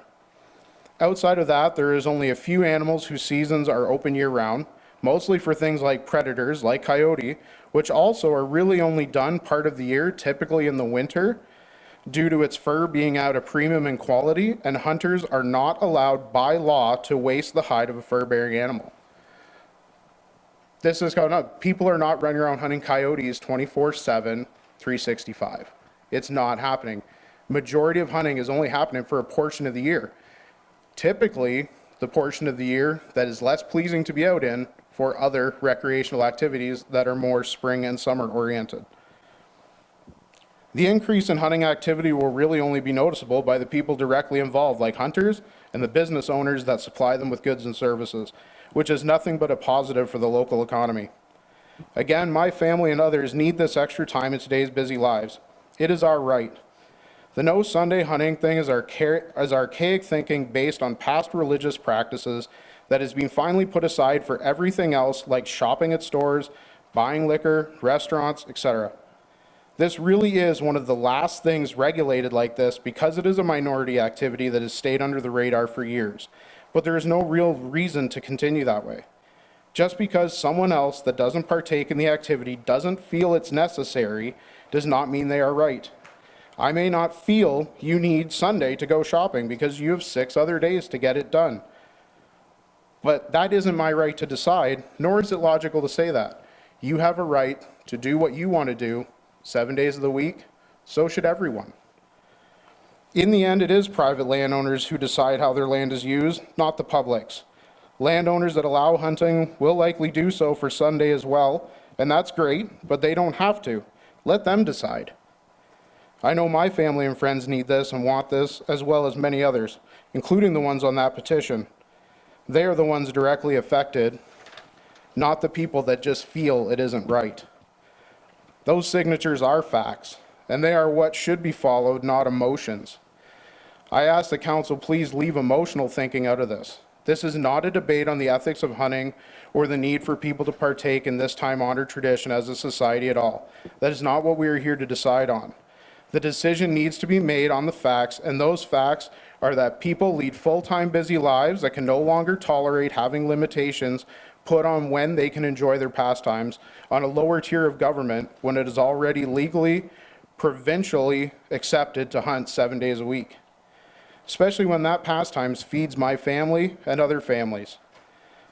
The fact is that as seen in hundreds of other municipalities across the province, increasing hunting by 1 day does not and is not going to create increased hunting accidents or fatalities. The fact is that people can share public land on Sunday the same as they do all the rest of the week, and private land is in control of the landowner, not the people wanting to use said land. The fact is that it is our right to hunt and participate in these outdoor activities, and no other group of activists should be allowed to decide that right for us. It is not fair, and we as a society should be getting past this type of irrational thinking about hunting. Please let logic and the facts tell you the right decision to make, not feelings. If council has any questions regarding this and open seasons for different animals and how Sunday does or does not affect it, I welcome that. In fact, I've seen on the County of Grey's website, they promote hunting. They promote hunting by listing the public lands that can be shared and what activities are also shared with them, be it horseback riding, hiking, ATVs. The knowledge is out there for everyone to take in. Obviously, they see the value in it as a Grey County level, for they promote it. Many of the activities shown in that video that we had just seen, I bet mostly were filmed on private land or on conservation land, stuff where hunting doesn't occur anyways. Yes, you didn't hear any shooting. That's normal. When people go out, they normally don't hear that much shooting. There is not that much hunting taken activity going on that every time you step out the door, you are going to hear or see hunting. It doesn't happen the other days of the week. It's not going to change on Sunday. So hopefully the decision remains because it was the right decision to make, regardless of feelings about how hunting should be treated or feelings about how it came into the system in the last meeting. It's coming in relatively same. Everyone's had their chance to speak now, and I appreciate that.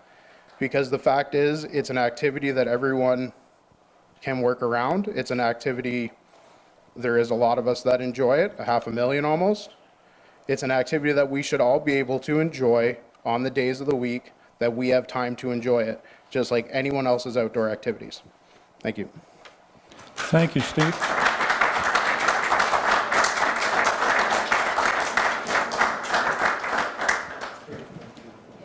Any questions for Steve at this time? Bev, Councillor Cutting?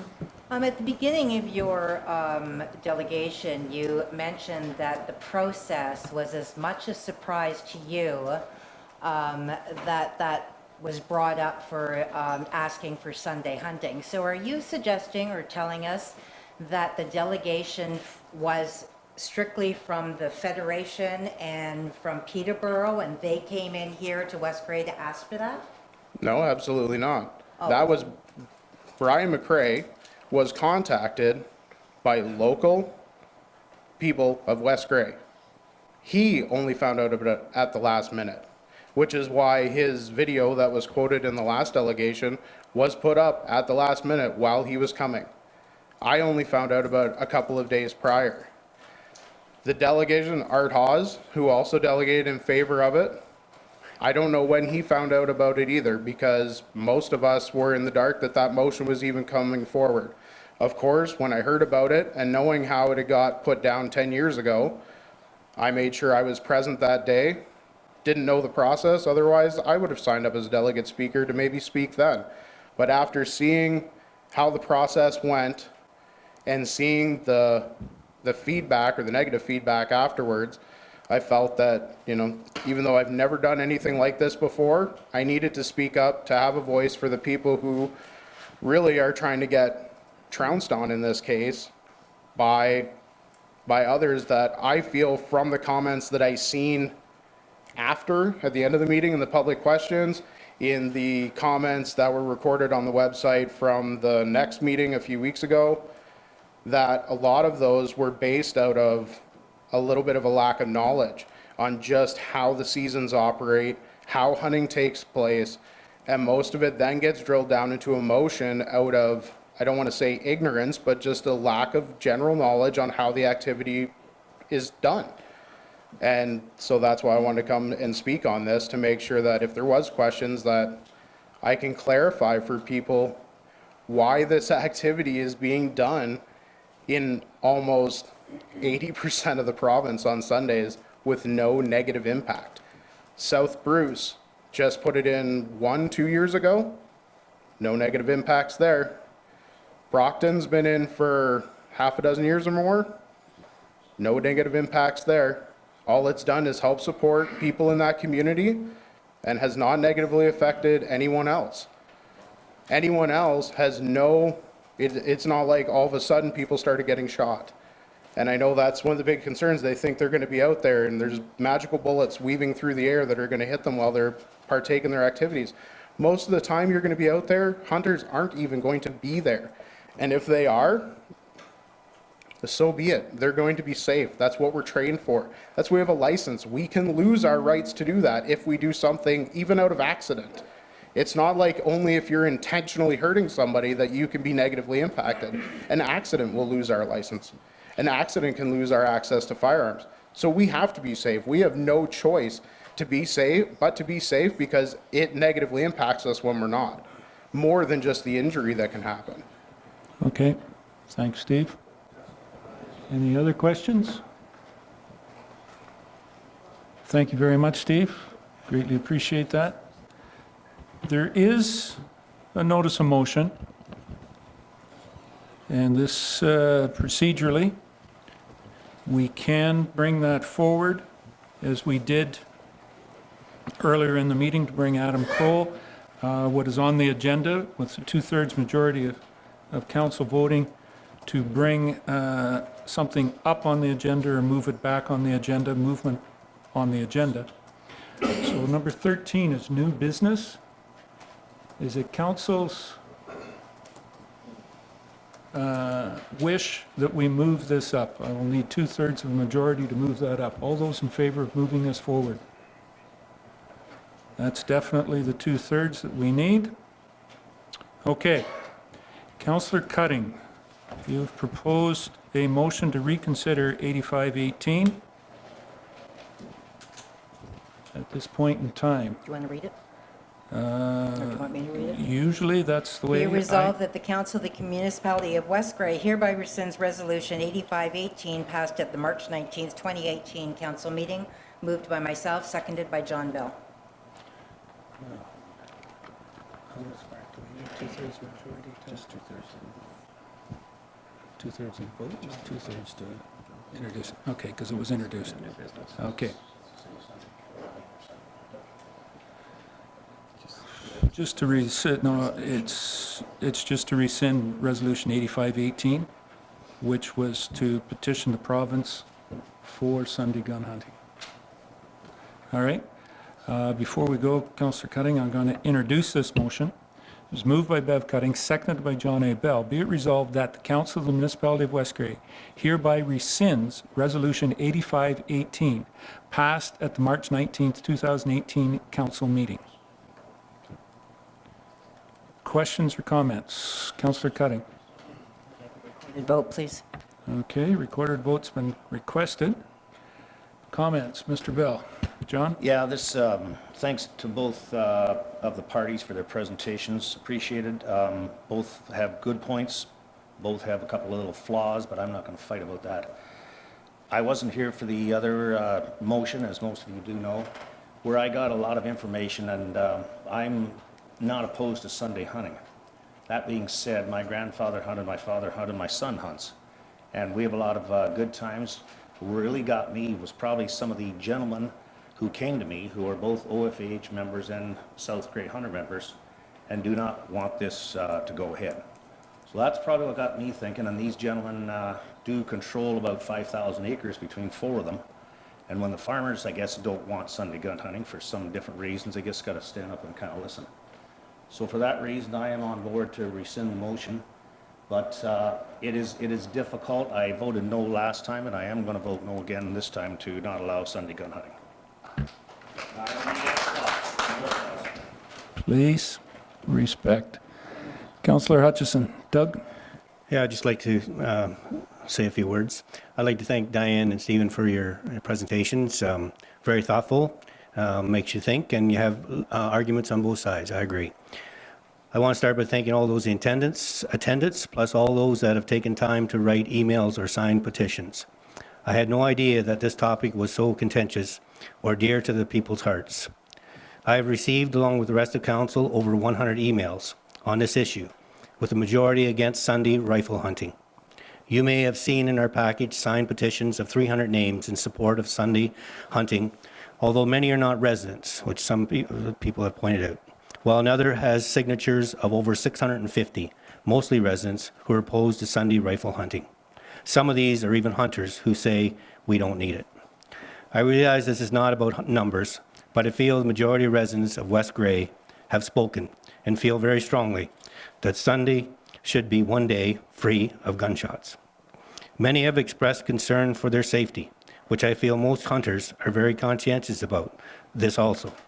But there's also a sense of fear within our county forests, or even in their own land when gunshots ring out. Some have spoken of the economic impact of hunting, but you can argue the same for tourists that come to our area to hike and bike, snowshoe, and more. Finally, I would like to say that West Grey has many beautiful areas with homes well hidden in bushes. Many people move to this area because of what West Grey has to offer. I do not feel, after giving this much consideration, that we need Sunday rifle hunting and suggest we rescind this resolution or motion. Hunters will still hunt and have 6 days to do so. Some will hunt in surrounding areas, some will go north. I would also further suggest, to clear the air on this topic, that we put it on ballot for the 2022 municipal election and let all citizens of West Grey have a vote. Thank you. Thanks, Doug. Rebecca, do you? Okay, go ahead. Councillor Herget. So I have had a change of heart as well. Maybe I've had my voting hand slapped a bit here. First off, I would like to say that I've had a very positive experience with hunters myself. Now, that's an individual opinion, and as Councillor Hutchison has mentioned, we've received a lot of feedback from hunters, landowners, everyone. We all enjoy nature, all of us, various different ways. I've had a very respectful relationship with my neighbors who hunt. I've had a very respectful relationship with other landowners. And that being said, I've seen the petitions, and I will respect the electorate. And I do also want, not only, I have a few wants on this, so I'm going to vote to rescind. I also would like to have a public meeting held any time before this should come before council again. This should be on a ballot for the citizens of West Grey to decide how their neighbors and how other landowners will engage in sports activities outside. I also under new business, would like to bring a motion to amend the procedural bylaw, which gets to the point of how we engage. Councillor Herget, does that deal with, you're speaking about this motion? I would, You're off. We're talking about this motion. I am not going to allow you to go into procedural bylaw that's fine. conversation on Can I this. bring it right back and say, there were discussions about engagement and how we Yes. engaged, okay? So that is that. I'll move on. Thank you. We should also have, anytime there is an issue brought forward, we should be asking for the business case on everything, how this will impact county forests, how this impacts finances and so on, and we did not do that. More importantly, I think that hunting does play a role, a heritage role, a today feeding families and so on, and I would ask that our hunters actually engage the public and educate on exactly the impact that this has. So that being said, I would like to also agree with Councillor Hutchison and put this on the next opportunity for a ballot. We understand the Municipal Act will not allow for that on this ballot because we are beyond the date for allowing that to be put on. But I would also, most importantly, ask that we engage the public on this with plenty of time for public input before it would ever be brought up again. Thank you. Okay, thank you, Councillor Herget. Councillor Cutting. I just want to say thank you. You guys are great. I mean, it really is a community involvement that comes forward when there's an issue that comes, and I'm so glad that you're engaged and listen and kind of knew what was going on and stepped forward and really made your positions known. And thank you, because you all have busy lives. We know that. You're sitting here, it's 8:45 on a Monday night, and thank you very much. Thank you. Okay, thank you. Any other questions? Deputy Mayor Bell, could you do me a favor and take the chair? Yes, sir. Procedurally, the mayor doesn't engage in conversation unless he steps away from the chair. So that's why I have asked Deputy Mayor Bell, because I did not do that at the last meeting. Maybe if I had, and there was no recorded vote at the last meeting either. So I picked up the Hanover Post the other day, so there was a lot of confusion on the procedure. The procedural bylaw, in my mind, was followed right to the letter. Some councillors didn't understand the factor, and I applaud Councillor Cutting for trying to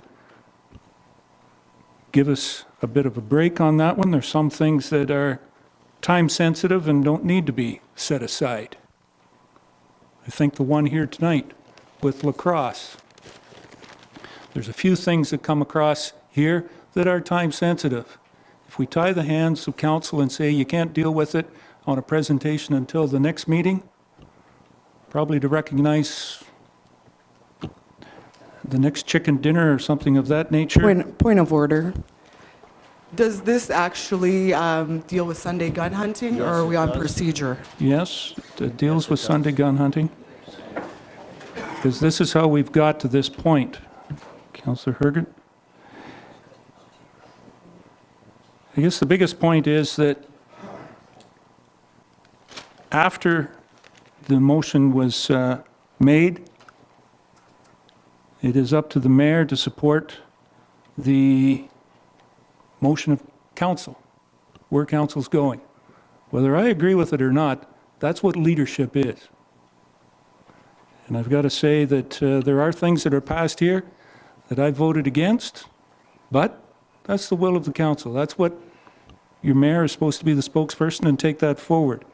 So maybe that was totally misunderstood the last time on Sunday gun hunting, because when I read the Post this week as it came out on April the 12th, I see that the vote was called, and this is a quote from, so it was written by Don Crosby for the Post. The vote was called, and it was a 4-1 in favor, with 2 members absent. The only thing that's truly correct about that, the 2 members were absent. The vote was 3-1 that voted. Procedurally, the mayor will vote if there's a tie vote to break that. There was 5 people here, 3 had already voted for it, the motion passed. Maybe if people understand now where I'm going with this, I made a commitment not only to my father, who never hunted on Sunday, but I'll tell you, he hunted pretty much every other day of the week. Sometimes he hunted in the morning and then in the afternoon as well, too. Oh, and then he might have coon hunted at night. I think a few of you know him and felt that. Sunday gun hunting was something he wasn't in favor of. And the last time that this was voted on, I voted no, because an extremely good friend sat in the audience that day and told me that it wasn't the right thing to do. And before he passed away, he asked me to never, step down from what my belief was at that point in time. And I haven't changed that in my mind. I hunt an awful lot, but I don't hunt on Sunday, and I respect that idea that people in nature, you have one day. Thank you. John.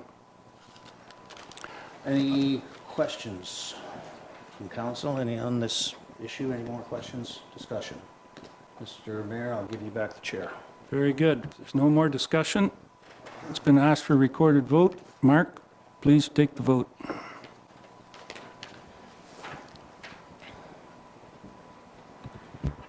Deputy Mayor Bell. Well, now we got a question, I think. Sorry, can I ask to read the motion that we're voting on here, so I'm clear on this?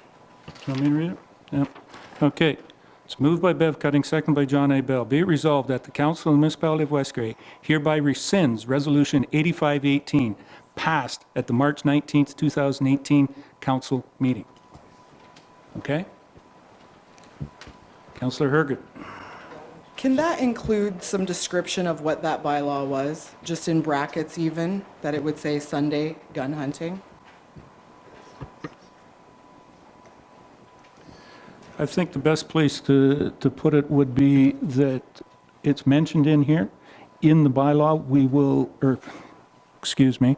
in the resolution, attach motion 8518 to this motion. Okay? Okay, Mark, please take the vote. Deputy Mayor Bell. Yes. Councillor Cutting. Yes. Mayor Eccles. Yes.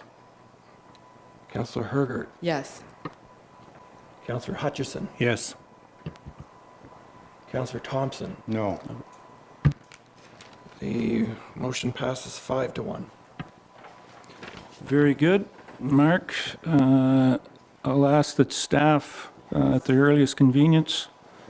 Sorry. I should clarify that a 2/3 majority vote was required, which to my math is 4-6, so it does pass. It does pass from the procedure. And I will ask that staff, at their earliest convenience, let the Ministry of Natural Resources and Forestry know of the change of position of West Grey, because it already has gone in. And one other question on procedure, Councillor Hergert and Councillor Hutchison had both mentioned that we did research.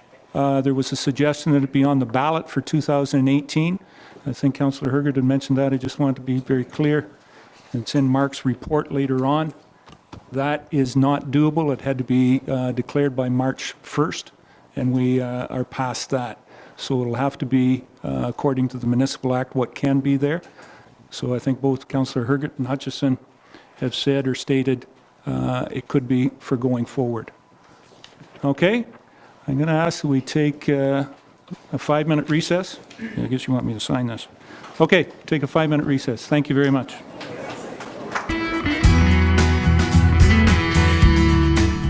Now we can open the windows in here and maybe open that back door and cool it off a little bit. It's fairly warm. Or are you just fine? You find it the temperature the way it is, Dick? Oh, you maple syrup guys. Okay, we'll call the meeting back to order. And that brings us down to number 10, business arising. And I believe this was something that minutes from the regular council meeting were pulled at the last meeting. And Councillor Hergert pulled it, and somehow or another, we kind of forgot that we pulled it until about half an hour after the meeting and went, we've already adjourned. Procedurally, we can bring it forward at this meeting, which we have for your comments. Councillor Hergert. Yes, I'm just trying to find the page here. Anybody have a page number on that? It was March 19th minutes, and you had a question.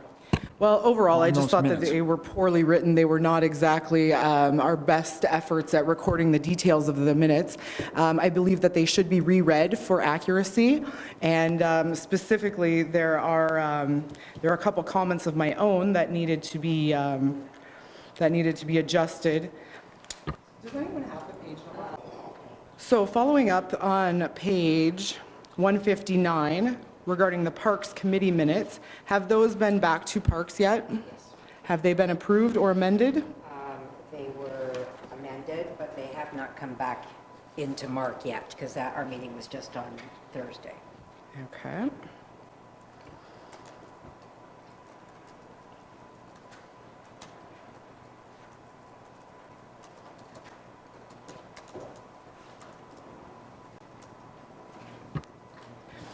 On page 156, Councillor Hergert asked how updated card-carrying members are provided. That's not what I asked. I said, how are card-carrying members updated about changes regarding new seasons or municipalities approving Sunday gun hunting? So I don't feel that that reflects my comments at all. That will need to be amended to just a few words. But I mean, if you think of the reason of taking minutes is that 20 years from now, we can look back and say, well, how did that go? These minutes were less than acceptable, I thought.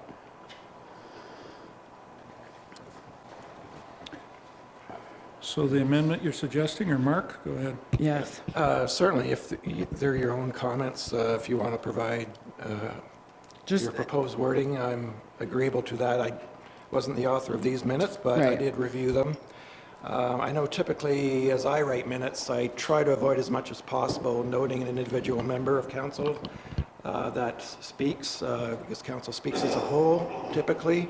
And again, it will vary from clerk to clerk, but the Municipal Act does say that you're supposed to record minutes without note or comment, basically in council speaks by bylaw or by resolution. So you typically, and I am guilty of maybe expanding even more than I should, but you are really supposed to limit notes and comments on minutes. But certainly if you want to advise me of those changes, I would hope council's okay if they relate directly to Councillor Hergert.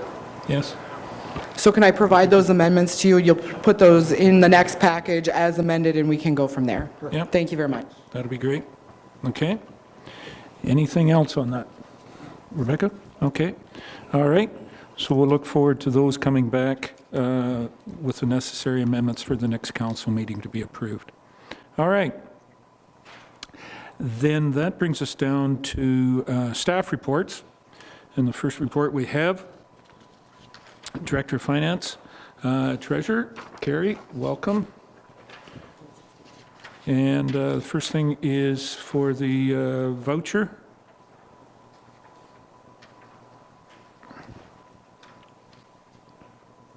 And I'll hand out the motion.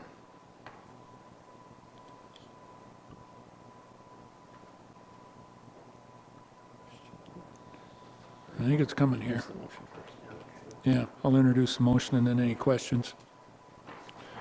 Thank you. So I have a motion moved by John A. Bell, second by Rob Thompson. Be resolved that the Director of Finance Treasurer be authorized to pay the accounts presented as voucher number 7, 2018, in the amount of $399,056.51 of the Municipality of West Grey.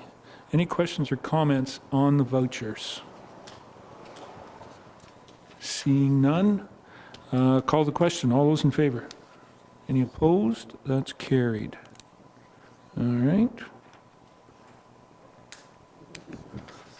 There you are. Then the next one is a quotation for the Normanby flooring.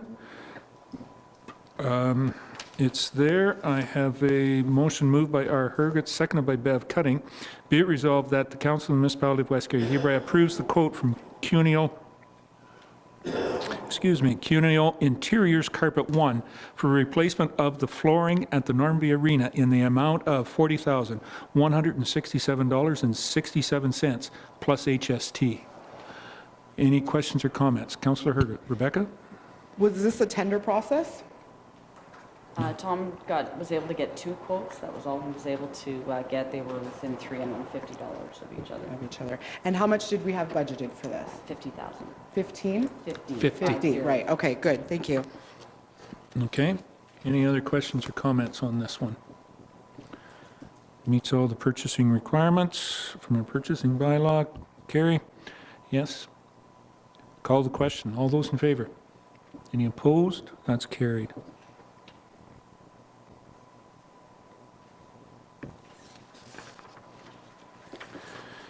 And the next one was for the quotation for the Durham Arena ball diamonds. I have a motion moved by Doug Hutchison, seconded by John A. Bell. Be it resolved that the Council of the Municipality of West Garry hereby approves the quote from Built Right Fencing for replacement of the backstop at Diamond A at the Durham Ballpark in the amount of $10,995 plus HST.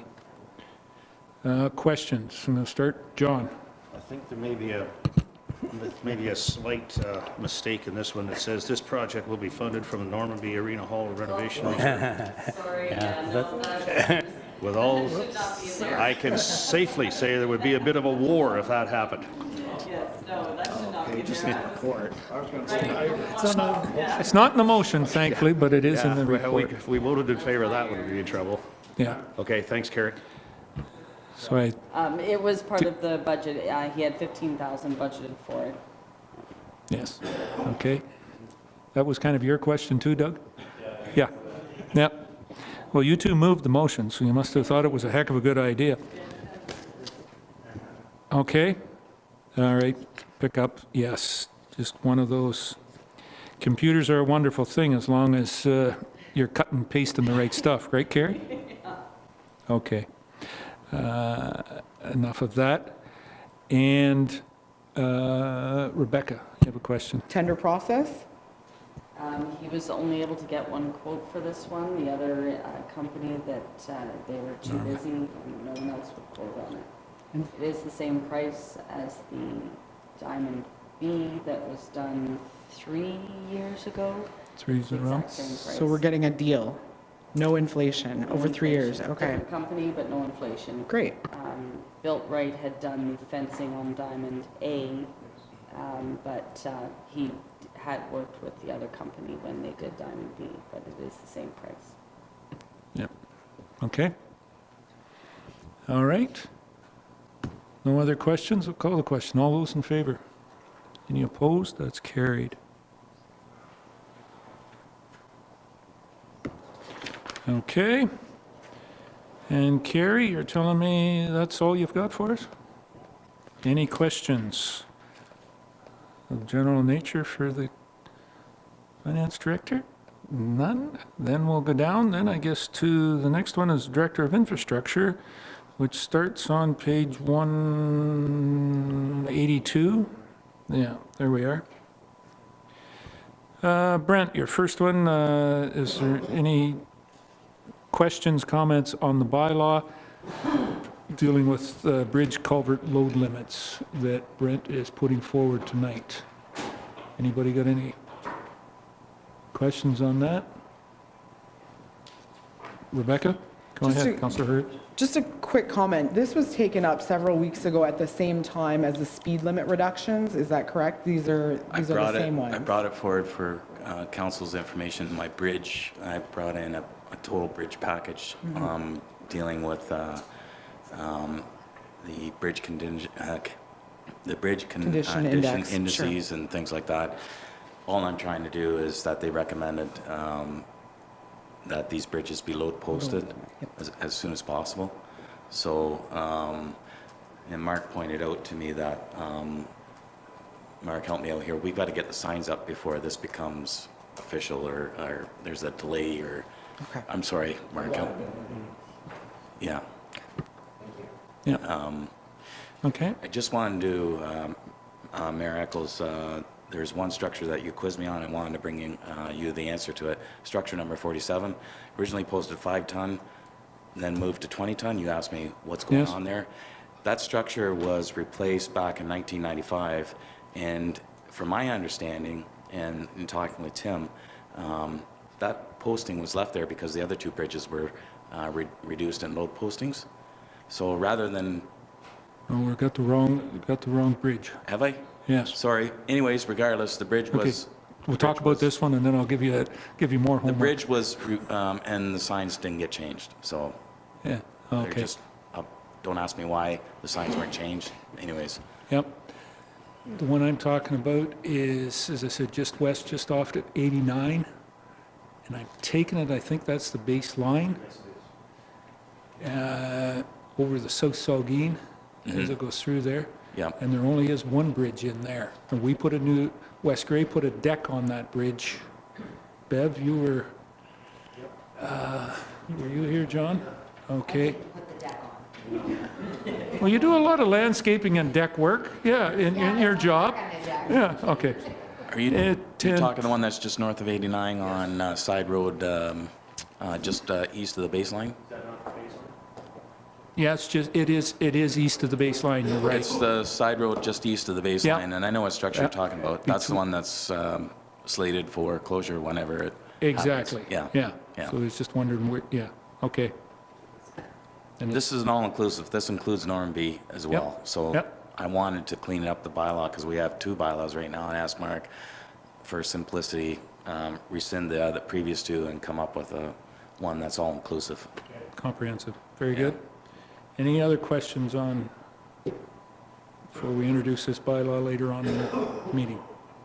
Okay, the next one is just a bit of information, Brent, I believe, Yeah. on Forest Creek Estates, formerly known as Lemco Development, up west of Crawford, and it's been, the property's been sold, and they're looking, if I read this right, looking to change some of the names that are in there, Mark?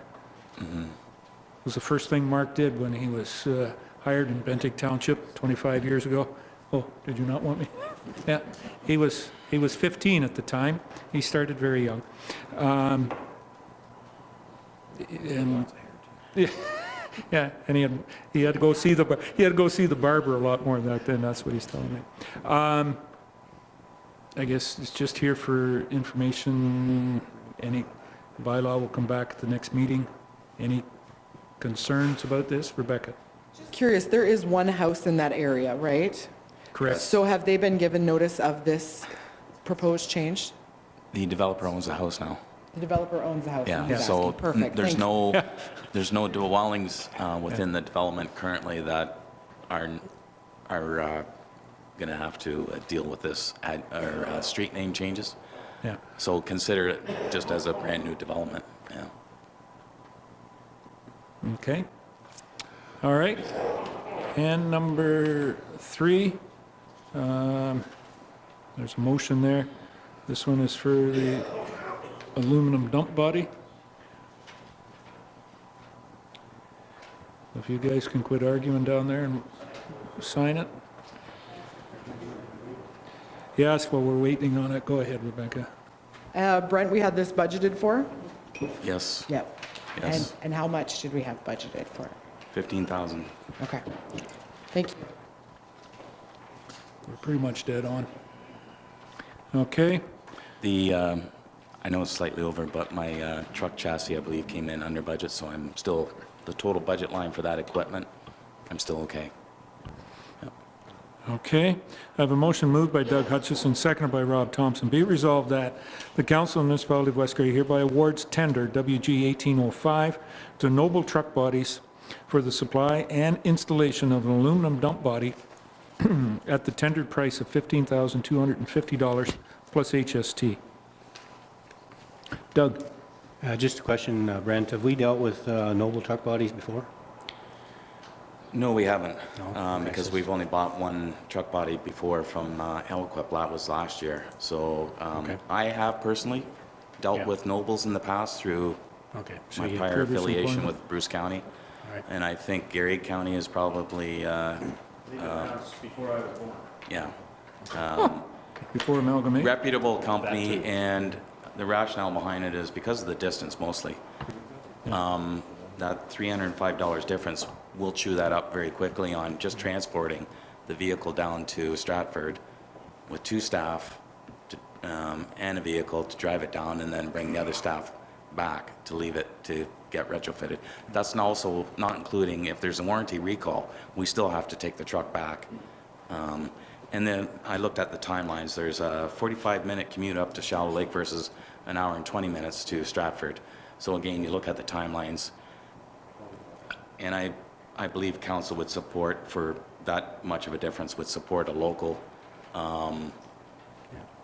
fabricator in Grey County. I know they're not West Grey, but part of Grey County, and support that tax. No problem. They've been around for 65 years at least, says Mr. Bell.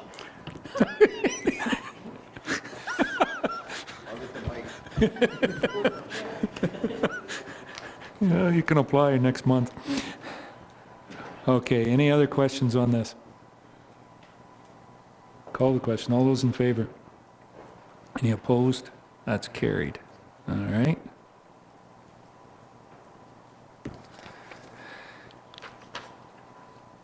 And the next one, Brent, just kind of an update, information on the Bruce Lambton Street tenders.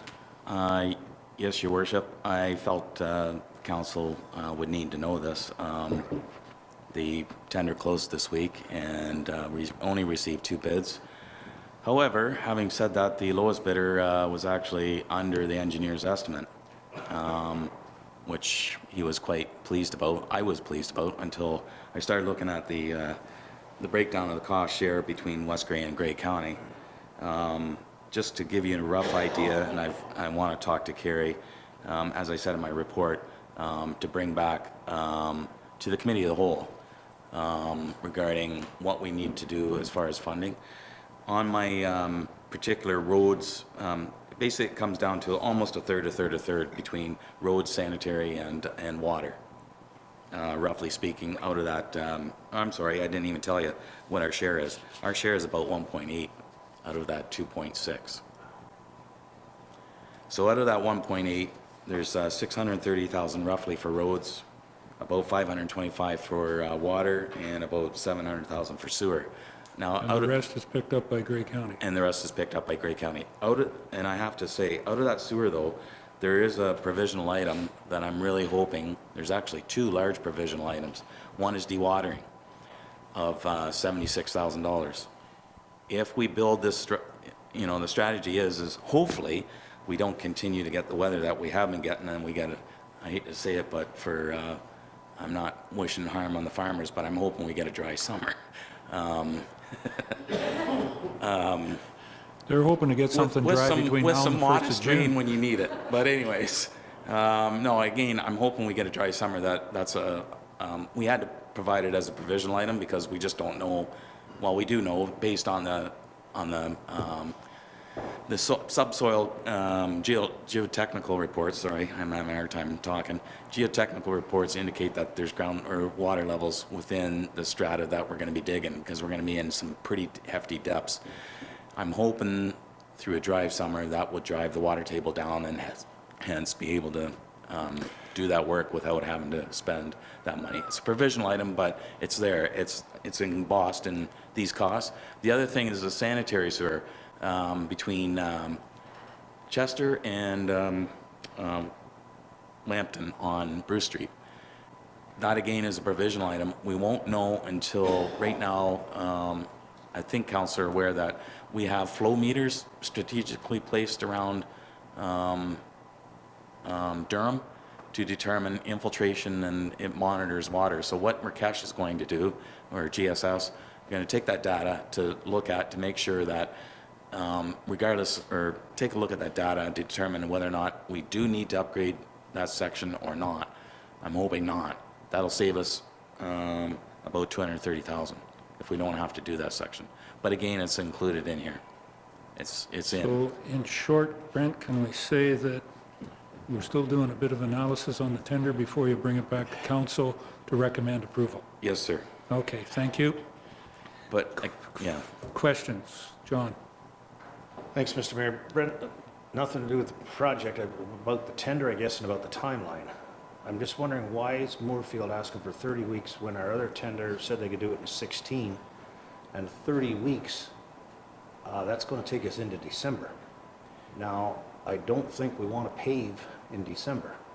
No, I talked to Moorfield, I called them. They're planning on moving in August, and it's got to be completed by October 31st.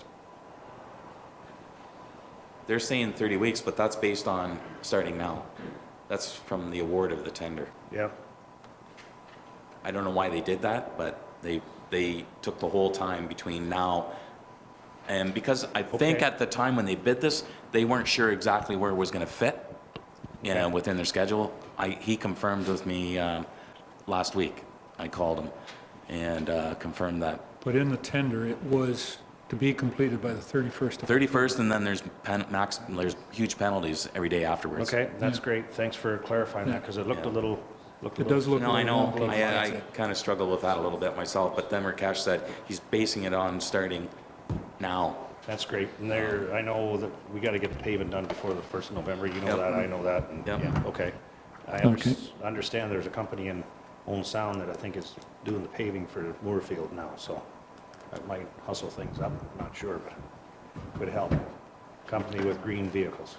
It's a possibility. We don't know who they're going to sub that out to at this point. Doug? Yeah, I had noticed that too, that time difference, but thanks for clarifying that, Brent. Just thought it was interesting. I was looking through the, like I'm obviously not an engineer, but just looking through some of the specs and things.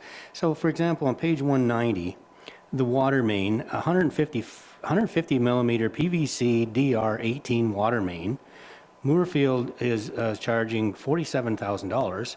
Seal and Arnell is charging $143,000.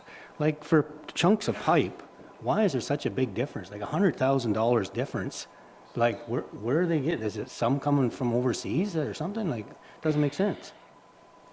And I see a few other spots like that where there's a huge discrepancy. Yeah. And I don't know why. I'm thankful that we're not paying those prices. Yeah.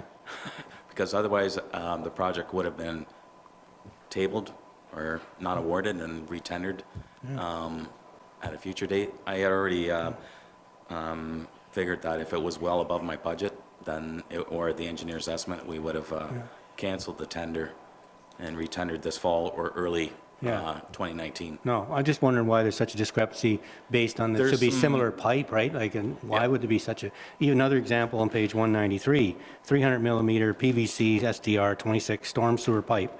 Moorfield is charging $180 a unit price. CNR is charging $488. Like twice the price. Like it doesn't make sense. Like how much different? Yeah.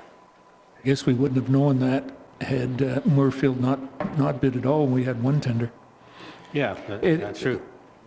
Throughout, the only thing I can say, Doug, is years of seeing these tenders, you just go, on some of them, do they really want the work? Or if I got it, fine, you're going to pay through, you're going to pay just that much more.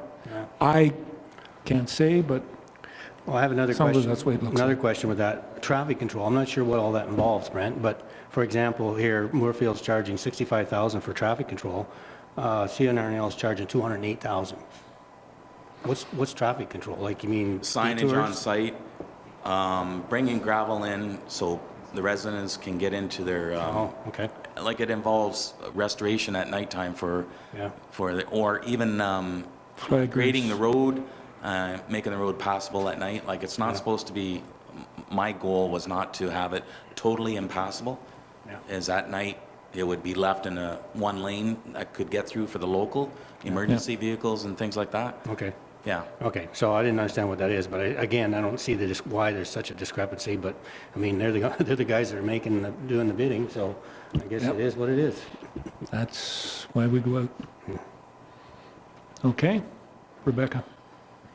One question about minor arithmetic corrections made to tender bid. Can you explain that, please? A tender is usually an offer and acceptance. Yeah, the original tender, there were some adjustments made because the mathematical computation that the low tender, or the low bidder made were incorrect. They were in our favor, actually. It reduced the tender by $30,000. So you carry the line item, the unit price and the unit rate. If the total is wrong, you make that correction. All right? If they filled in the total price and didn't give you the unit price, you do it backwards to fill in the unit price. Like you take their total price divided by the number of units to give you the unit price. That's how it's done. They can't come after the fact and say, I made a mistake. You go, no, that's your price, and you work it backwards or forwards each way. Or if they leave it blank, again, that's happened before too, where somebody just missed a line, and their bottom tender number is that, so they're doing that, whatever that project is, or that part of the project for that. Yeah.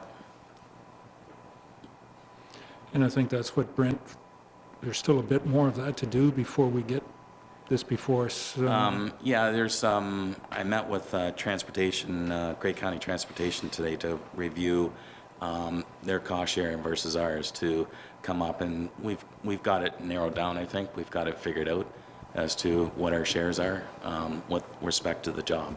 So we move forward with that, and then like I said, I want to sit down with Carrie to bring forth more information at the committee of the whole. Yeah, have it there. Okay, final overview of the tender. All right, that's good. The other information that's there is the confirmation of the FCM grant. Congratulations on getting that, Brent, on the roads need assessment. For everybody out there, it's right here that we're getting $50,000 to be able to go through and try and complete as much as possible towards, or revenue towards, our asset management plan on roads. Any questions for Brent on that? We can apply next year and get another 50,000, Brent? I take it that the answer is no, unless they open it up again. Anyways, looking forward to doing that work and getting it in place. Brent? Just have one last thing, Your Worship. The president from Timber Restoration Services was coming in to meet me on April 25th to review the bridge. Council has never officially recognized the bridge as being open, and I was wondering if that day would suit council to have an official ribbon cutting ceremony for the structure, or I know it's short notice, but again, he's flying in from New Brunswick. He has some business in Toronto, but it was going to make the trip up to meet with council. It's a 25th Wednesday? is Wednesday. next Wednesday, is it? Yeah. It's not this Wednesday, but next Wednesday. Next Wednesday, yeah. 10 days from now, Rebecca? The only time I cannot do is 10 to noon that day. Beyond that, I'm free. You want to do it after lunch? Okay, I just have to let him know. Does that sound all right for everybody, Rebecca? Can we engage other people that have also been donator, benefactors and so on toward the project? I would like to include them. We do have several people that have been generous and other community organizations that I'd like to open up the ribbon cutting and potential other fundraising at this same time. Would that be appropriate? I think it would be excellent to have as many, fully engaged, and more engagement on how we're going for the completion. I mean, the bridge, the wood part of it is certainly completed, but we do know that we need a little extra around it as far as landscaping and a few other things to finish it off, and that's would be an excellent idea to reach out. I hear the weather's supposed to be really good next week.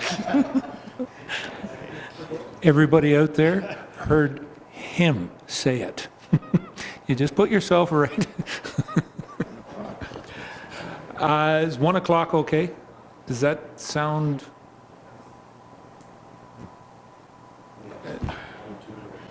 Okay, 1 o'clock, bang, it is. I will, if there's any change, hopefully you'll be a little flexible for an hour or something like that, like. Yeah. Okay. As I said, Rebecca says her schedule up until noon I is think kind of one's going to be booked, but- good. I think he was planning on being up here late that morning, so it should work. Okay. I'll confirm that, but I'll let you know. Well, yeah, and I guess the biggest thing is, does it work for him as well, too? So that would be good. All right. Good, we'll put that one in and reach out to as many of those groups, Art Gallery, Lions Club, Horticultural Committee, I don't know. Group, there's quite a few out there. We can get a hold of a couple of benefactors that have put money towards it as well, too. So we'll reach out to as many as we can, Brent. And Rebecca. Will there be a letter from Laura or from council, or how do we, I mean, I can invite those that I know of, but would we put a media attention to it as well? Through you, Mayor Eccles. We will use our normal communication channels, which would include the digital sign, our media distribution list, and, just do a mass invitation, because there are probably community members who may want to attend as well. Yeah. Okay. All right. Next one, Kennedy Bridge, the open house from the Kennedy Bridge.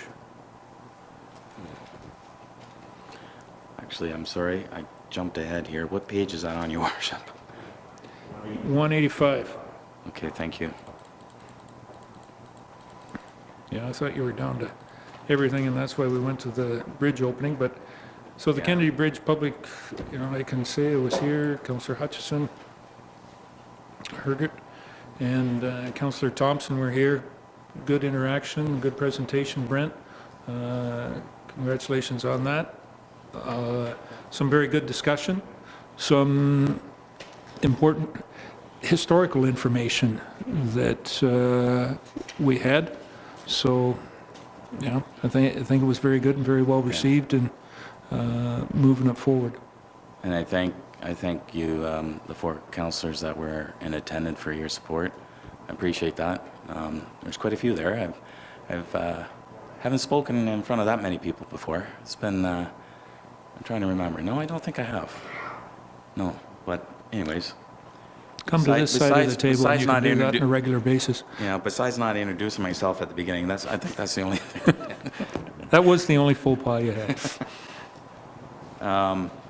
Just to add to this, I did meet with the engineers today to get them started with the rationalization study of Bennick bridges. So that is going to be off and running, and they are anticipating to bring back a report to me in June. They think sooner, but I said if you can get it to me in June, because after that becomes part of there's an EA process which takes a lot longer because of consultation with many agencies when you start talking about closing bridges, so including the public. Mm-hmm. Absolutely. Okay. Any other questions for Brent at this time? Seeing none, thank you very much, Brent. We'll move down then to the clerk's report. Mark, at the last council meeting, you were asked to do some research, the last council meeting or committee of the whole? Just forget now. I guess it was council, right, on April 2nd. Was on the Municipal Act and the election. And Mark's report and research is here on that. And I think we kind of had that discussion. It was initiated certainly by the Sunday gun hunting issue, and that's been resolved, and there's the rules. And as I said, Councillor Hutchison and Hergert in that conversation touched on it, that really as a referendum vote it would come in 2022. Would be the next time. And it's the way that the Municipal Act is written, it's March, the deadline is March 1st of the year of the election. Right, Mark? Yeah. Yep, about 6 months ahead, a little over 6 months. Okay? And all of the processes there on that. All right. Is there any other questions, Rebecca? So in fairness to the people, hunters in particular, all we have to do is get a bylaw together right now, anytime before March 1st of an election year. So, not for this ballot, but can I ask that we get a bylaw prepared for a referendum ballot question for the subsequent election? No. It'd be a new council that would have to pass that bylaw. So the bylaw would have to be introduced and moved by that council in that council. So I mean, you know, whatever the council is of the day, December, when we sworn in, Mark, December 1st, and then have that council, but it would have to be, it couldn't be this one, it has to be in the mandate of that council of the day. So, yeah. Bev? And really, you need to wait, because if this issue doesn't come up again, and there is more pressing issue that should be as a question, you're only allowed one, correct? I'd have to check that. Yeah, so. I think you're allowed one, so you better make sure that the one you're asking for is the one you really want the answer to, not something that maybe is not as important for yourself. Okay. But I do know, yeah, it's got to be from that council that's in, yeah. Okay. But good thing to keep in mind if it's still there, Rebecca. All right. The next one, Mark, is dealing with the Newstead Lions and their request for the, basically, the alcohol policy. They want an amendment to the alcohol policy to serve cans at their festival, May 26th.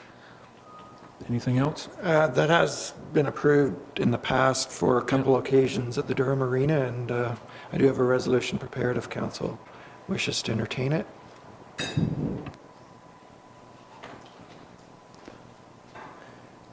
Does anybody want to go with that one?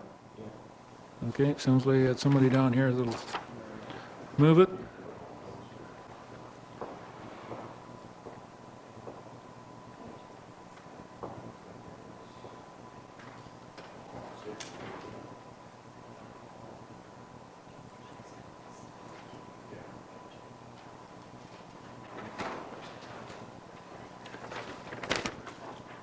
Okay, I have a motion moved by Rob Thompson, seconded by John A. Bell. Be it resolved that the Council of the Municipality of West Grey hereby approves the request from the Newstead Lions Club to permit the serving of alcoholic beverages in cans at the Newstead and District Lions Club Annual Crab, Steak, and Lobster Fest to be held on May 26, 2018 at the Newstead Arena.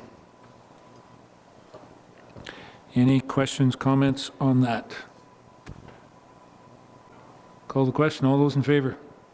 Any opposed? That's carried. Okay. Rob?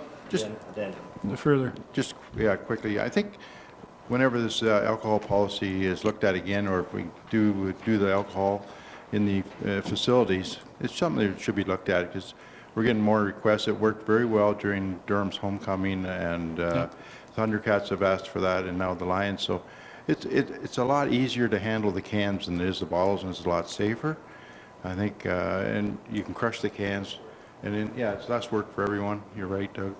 And you can bag them up and get them right back to the recycling at the beer store and so on. I think it'd be a positive thing for the municipality to look at, letting that go through the cans whenever that issue comes forward. Okay, yeah. I think it was put in there for the safety issue of everything had to be poured into cups, but we're seeing that it may have been something that needs to be reviewed, so. Yeah, it's only at Blue Jays playoff games. Okay, fine. All right. Okay, so that one is passed. Next one, not something that you want to deal with, but something that comes up that we have to deal with. Councillor Lawrence is going to be on an extended medical leave, and Mark, you've got this. Yeah, so prepared for us. this item, kind of a two-pronged approach. The first speaks to her absence for an unspecified period. I am recommending, obviously, that if it's basically the seat is declared vacant, if it's 3 successive months that the council member's absent. So I am suggesting if council wishes to pass a resolution to authorize Councillor Lawrence's absence at council committee of the whole planning meetings until August 1st due to personal reasons.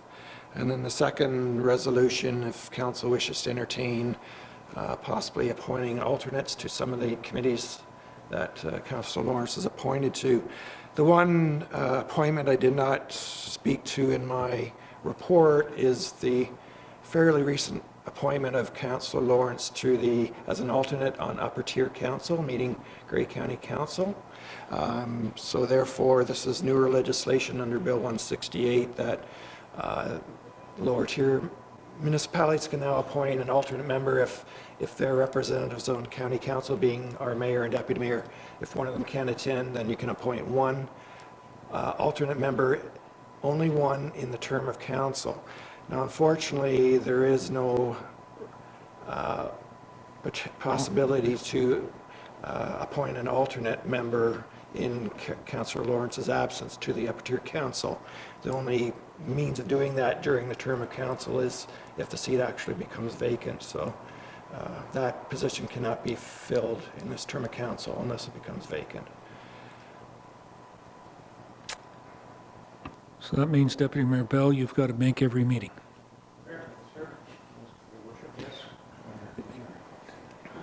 Oh, I've got to make every meeting too? Thanks, Mark, for telling me that. Yes, it's one of the things that we put in as an option, but it hasn't been used. Yes, Councillor Lawrence did make a couple of those meetings, but I don't foresee it, and it hadn't to do anything with conflict or anything. It had to do with conflict of vacation time for both myself and the Deputy Mayor.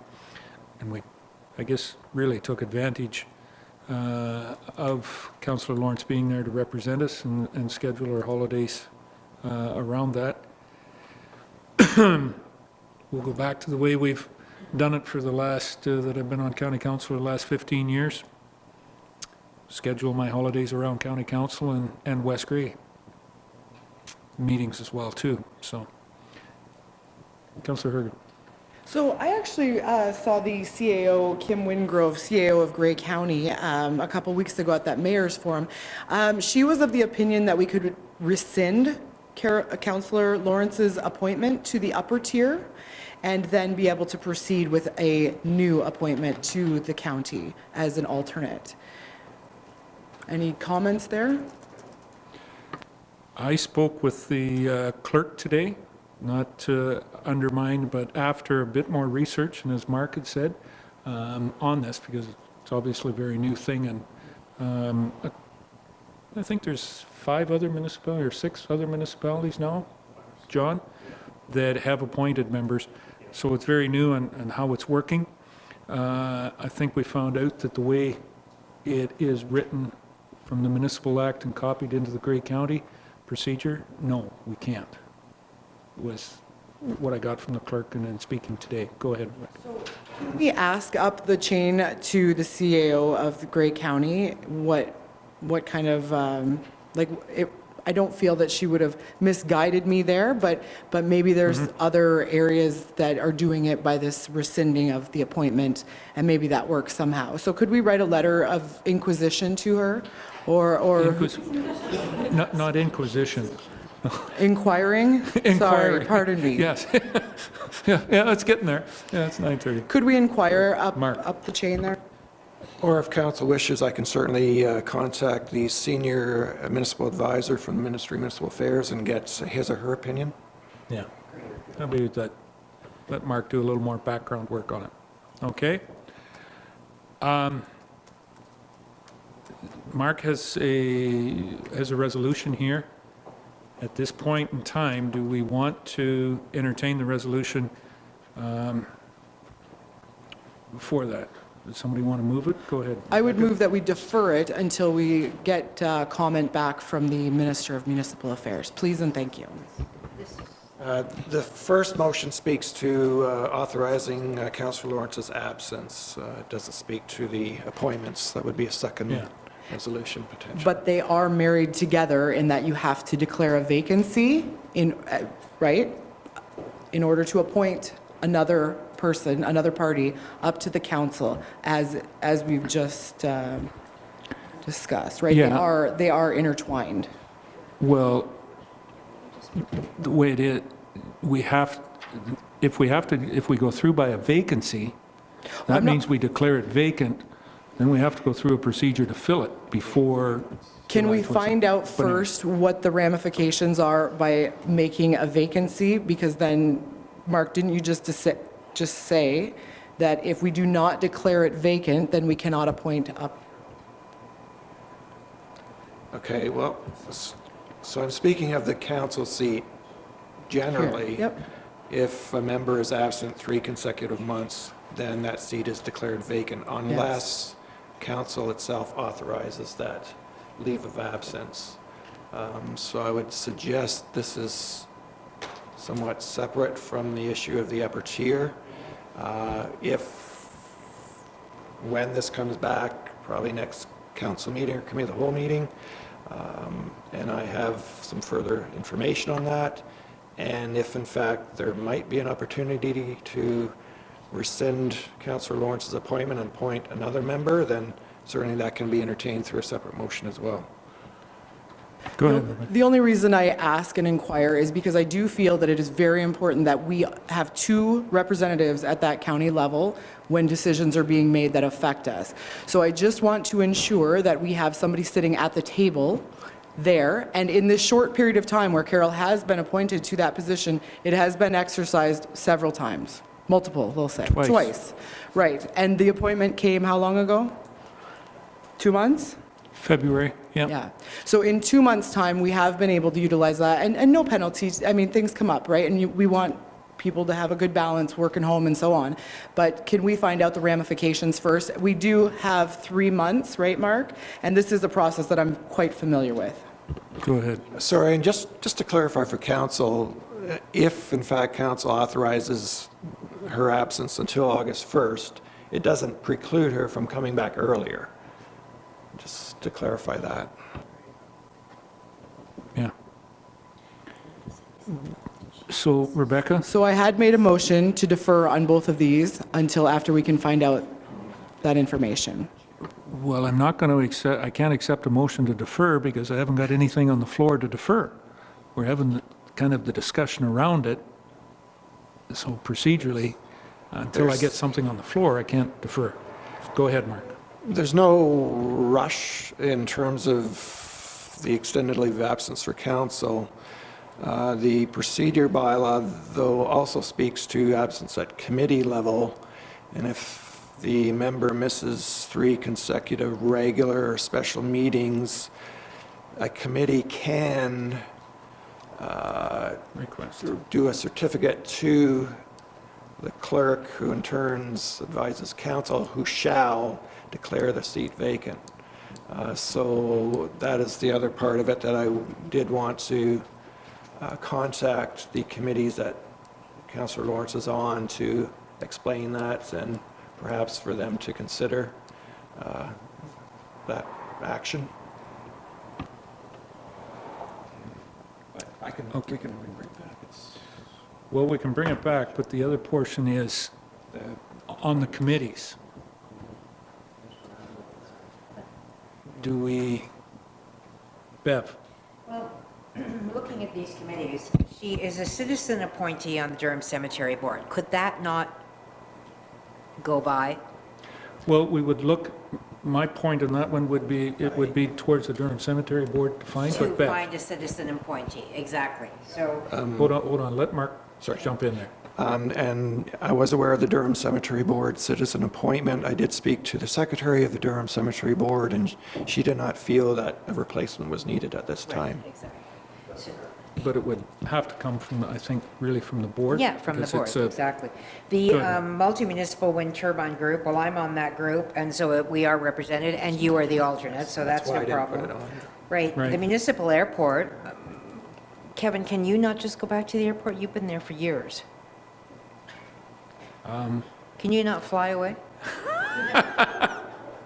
Well, you should have maybe suggested that when there was more of a crowd here. You No, would I have didn't got a want them bit to better- applaud You too would have got loud. more applause, probably. Yes, I've been on the airport a number of years, so I know it wouldn't be a whole lot for me to get up to speed Well, on and that. that's my point, And Kevin. the other one is the Elmwood Community Center Board. I sat on that for Right. 8 or 9 years and still know, still know And we everybody don't that's on need that board. another one on the West Gray Police Building Committee, I don't believe. I think we're far enough along and sort of in a, if we were, I would suggest Rob Thompson if we need one. If it needs to be appointed, I would suggest Rob because of the police experience, so. But I think we're okay Well, there. the other two is the Newstead Advisory Committee. Yes, well, those And the need- Normanby. Yeah. And I'm looking at both ends. Doug, you've dealing with the Business Association in Newstead. Rebecca, you're very close to, closest connection to Ayton. Yep. Would that, balance things out there? You can get us connected, you're fine with that, Rebecca? Yeah, and somehow or another, Bev, you and John have managed to keep yourself just off of everything. Congratulations. That's because I talk. Good stick in it. Yeah. So we need a resolution to, Mark's got that written up here? Okay. Okay, I have a motion moved by Rob Thompson, seconded by Doug Hutchison. Be it resolved that the Council of the Municipality of West Gray hereby appoints the following council members as alternate council members on the following committees and boards.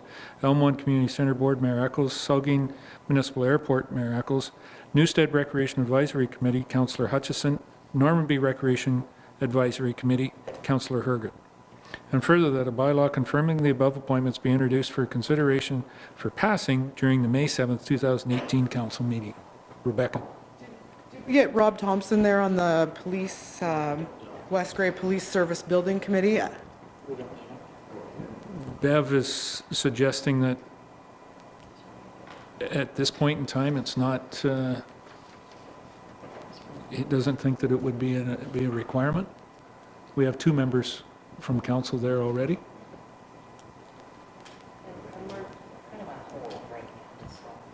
Okay, very good. Yep. Rob.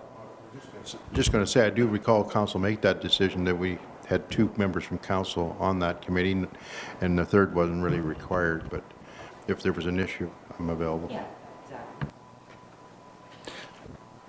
Can we leave it? Yeah, just leave it and, see how it's working. But right at the present moment, there's not much.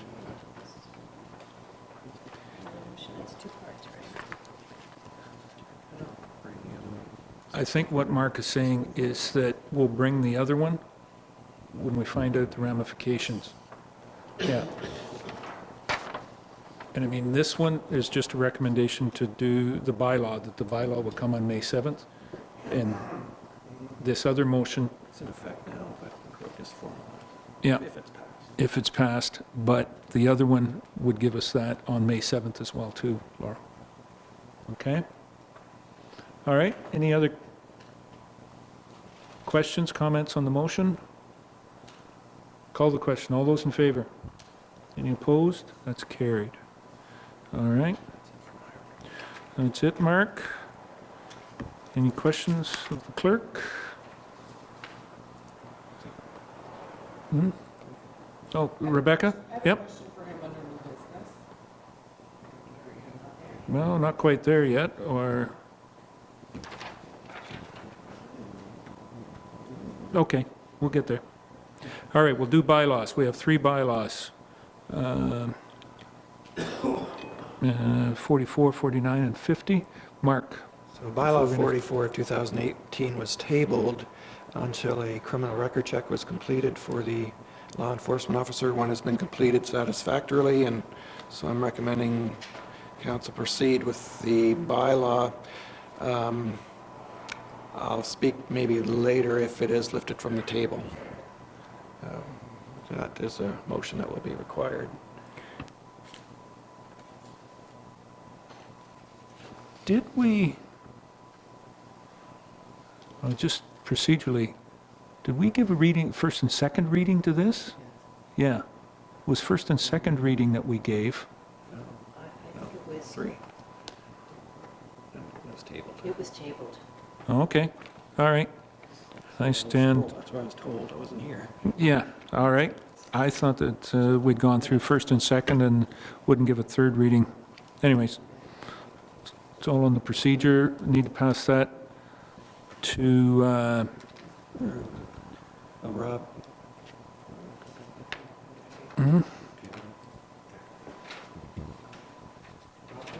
Well, he's the mover. It doesn't matter. I don't think it really matters. I was almost positive that we just read that the first and second, but we'll go about it this way.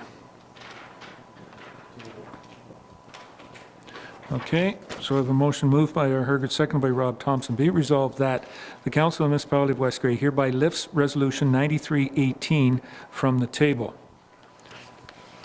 Call the question. All those in favor? Any opposed? That's carried.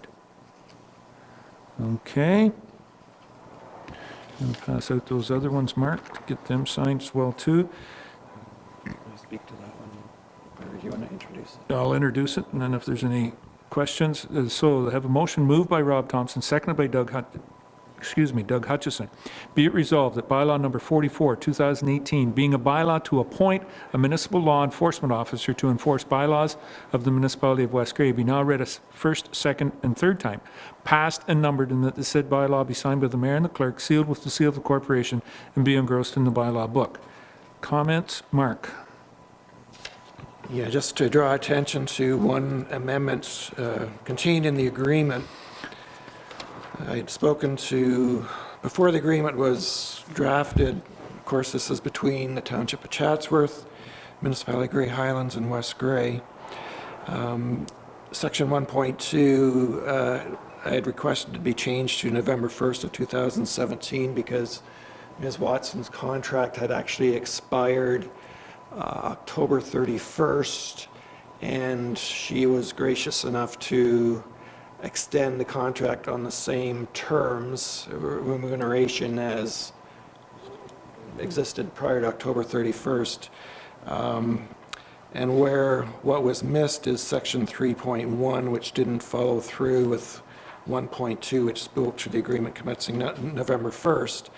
And 3.1 spoke to her payment for services rendered. It originally said $5,000 per month plus HST commencing on April 1st, which would have been basically the start of the agreement. However, that really is an error. It should again reflect November 1st. As you may recall, I spoke to that matter with council.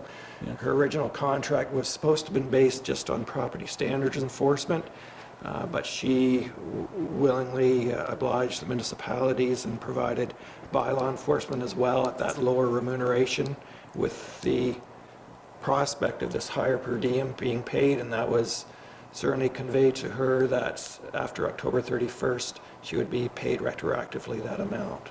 So I just wanted to bring that to council's attention. Okay, thank you, Mark. Any questions? Rebecca?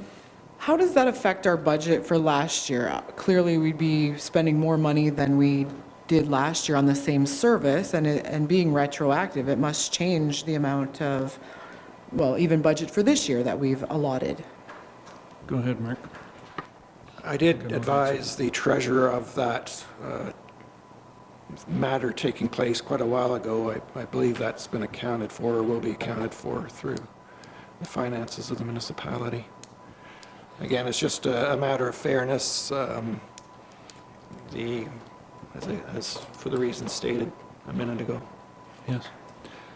And I believe that we had it in this year's budget at that amount?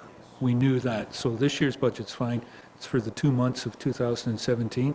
And I think Kerry had a way of covering that off that wouldn't affect. It'll come from the aggregated surpluses and deficits. That will be in a bit of a deficit. It'll be accounted for in the aggregate surplus, which we would or did have, from my understanding with Kerry, at the end of 2017.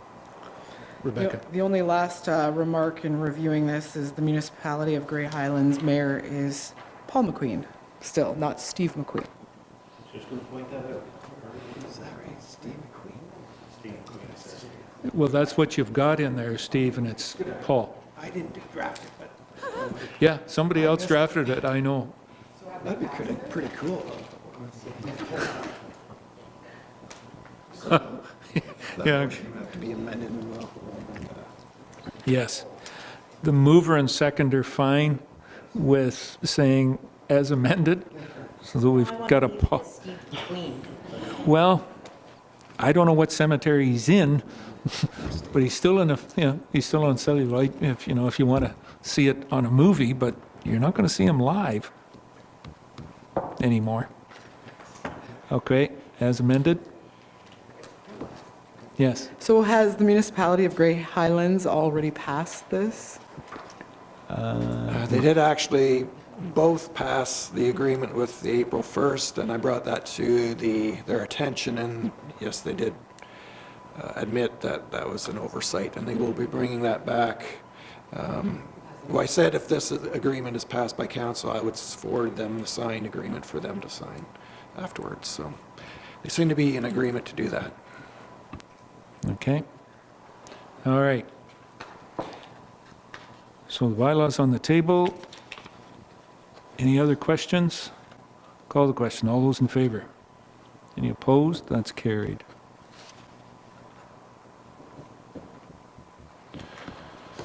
All right. Yes, Patty will be humored by that. I don't know whether Raylene will or not. Do we have the motions for the other two bylaws, Mark? Pass one each way and we'll be fine. There, Laura.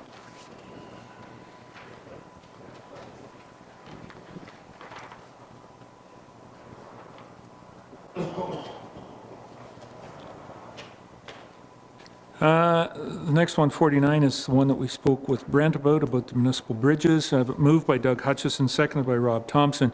Be it resolved that bylaw number 49, 2018, being a bylaw to restrict the weight of vehicles passing over municipal bridges, be now read a first, second, and third time, passed and numbered, and that the said bylaw be signed by the mayor and the clerk, sealed with the seal of the corporation, and be engrossed in the bylaw book. Any questions or comments on this bylaw? Call the question. All those in favor? Any opposed? That's carried. Okay. There, Mark. Number 50 is the confirming bylaw. I have a motion moved by Bev Cutting, seconded by R. Hergert.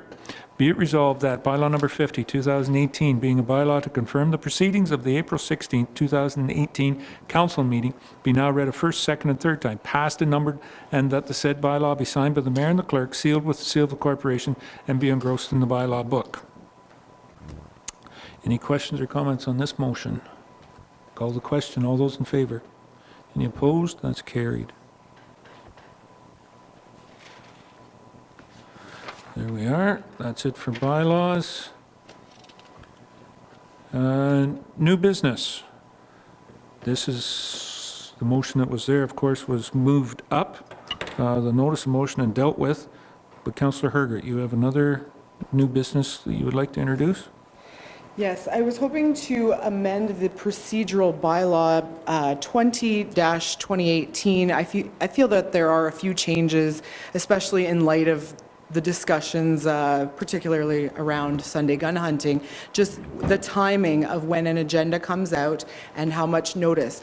Now, that being said, I would also like a printed copy here in the office This is something that all these details, we could possibly discuss at a committee of the whole, but I would like that brought up at our next committee of the whole, that we could take a look at amending a few timelines and such to make it more accessible to everyone. So I say the best thing, yeah. Committee of the whole? Committee of the whole, be an Perfect. agenda item on committee of the whole. Yep. To talk about, yeah, very good. Details. Yeah, Mark, that would be very acceptable. So that will be 2 weeks from now, right? Right, Mark? 30th. Yep, it's the next committee of the whole meeting. Very good. Okay. Addendums or any notice of motions? Closed session. Don't believe we have anything there. Question period. Anyone have any questions? Mr. Miller? Looking at this bylaw that Brent came up with for bridges, see, it's kind of interesting. Back in 1935 and 1940, they were building bridges like crazy. There must have been lots of money back then. But anyways, Yes, there was. the question is, how important are these years on this list of stuff? The years. The year the bridge was built. It was actually a lot of information from the previous bylaw. It's there as factual information. It doesn't have to be, but. Oh, yeah. I think you spent a lot of time trying to get the years right. Bridge number 3, that was built probably 1950. A little history on that bridge. That was built on dry ground. We used to swim in the river before they tore the old bridge out. So that had to be about 1950. I mean, I'm getting old timers, and it could have been 49 or something, but I found that interesting. That bridge was built on dry ground. The other one was bridge number 4. I think it was built probably 1945 maybe, because we used to swim there in and around the time that bridge was being built. That's how I kind of remember. So not questions so much, but just useful information maybe. Okay. That's on it. You might wonder how they built that bridge on dry ground.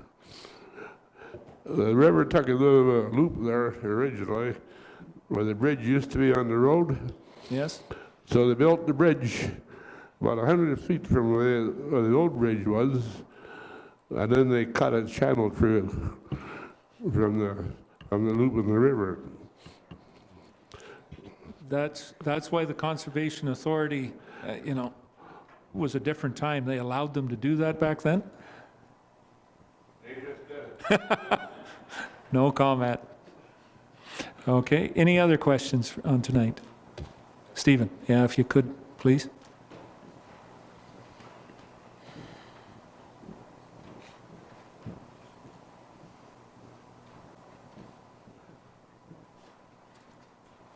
Yeah, the question is regarding budgets and expenses. Yes. Over the last few meetings, I've heard a lot about where we're over, under, et cetera, and you put a budget together for 2018. Correct. I'm wondering if there's an opportunity to actually see a report, whether finance has one or council ever gets it, since you finished the first quarter, to know just how 2018 is rolling out. Because there's been some pretty large sways, and I understand some of that comes from reserve, but by the same token, I think that would be nice to know. Yes, it is good to note. The note will be, usually Kerry gives us that at a 6 months after, a number of these capital projects, how they're fitting in on the capital program. That's where we're going to get most of the sway. Right. Unless in operations we get more weather like we have in the last week, which is obviously unplanned, and it costs Brent $15,000 really to remove 4 inches of 4 or 6, 8. A day. Yeah, that's a day when we send the plows, and obviously nobody thought about sending them on the 18th, 17th, 15th. So it's usually about in the halfway point that Carrie will give us an absolute on that. For all the tenders, there will be, obviously, council, before accepting them, will know where we're at as far as over or under and those things on awarding. But the biggest point will be, it's usually on a semi-annual basis that we have that where we're at. Okay, so you're saying there isn't a quarterly report that's done? Not a quarterly. We've never done, but a semi-annual one, yes. Okay. All right, thanks. Okay, thanks, Steve. Any other questions? Bob, you're putting your coat on, so that must mean that the questions are over. Municipal Act, or Rebecca? Can I ask for a motion to reconsider just this most recent bridge culvert load limit bylaw, excluding the year it was built in light of different information? It's not actually necessary to the report, to the bylaw. Can we amend the year built and proceed to pass the bylaw? The actual year built has nothing to do with the load limit, so it's just factual information. If council wants it out of there, I'll take it out. I think you'd have to have a mover to reconsider the bylaw. It's a little bit trendy. Let Mark look at that on reconsideration. If I'm not mistaken, those years have been in there for quite a while. This is Bob's thought of what it is. I don't know differently. Well, the thing that I'm going to say is was a lot of the engineering numbers that have come from research past. Brent? Go ahead, Rebecca. Let's just say it's not necessary. It's not necessary information to have included in the bylaw, so we could just discard it. The only thing I would say about that is I'm not so certain on the asset management plan whether it is required in that of when it was built and put into place.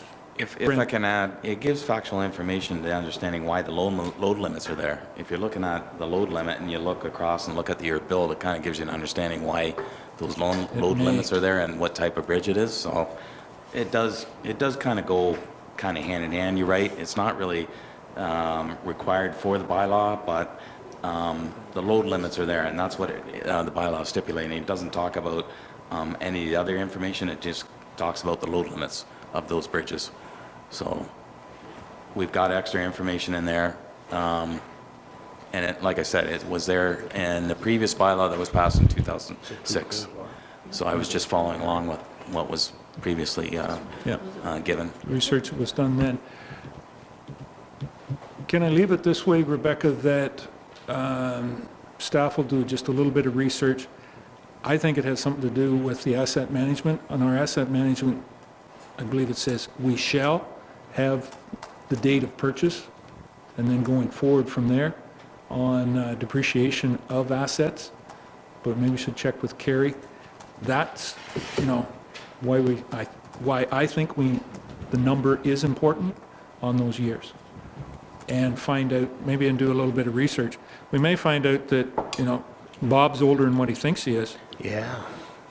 You better look at his driver's license. I found a younger person than I was, and I am only a week or so ago about that bridge. And he remembered it being built too, so. Yep. Very good. I'm going to say we'll leave it at that. Let's do a bit of research. We can always come back and amend, or we can always say, put a flag on it and say, the next time that this bylaw, which will probably be in a couple of years' time when you do the assessment, that the dates be dropped at that point in time as a recommendation. Okay? All right? Oh, yeah, sorry. And Municipal Act notices, we do have one. Will be the bylaw to change the name of those roads in the Lemco subdivision, or as it's going to be known, Forest Creek Estates, yes, thank you. Okay. So that is noted there. Motion to adjourn. Moved by Rebecca, seconded by Bev, that we stand adjourned. All in favor? That is carried. We stand adjourned. Thank you very much, everybody out there.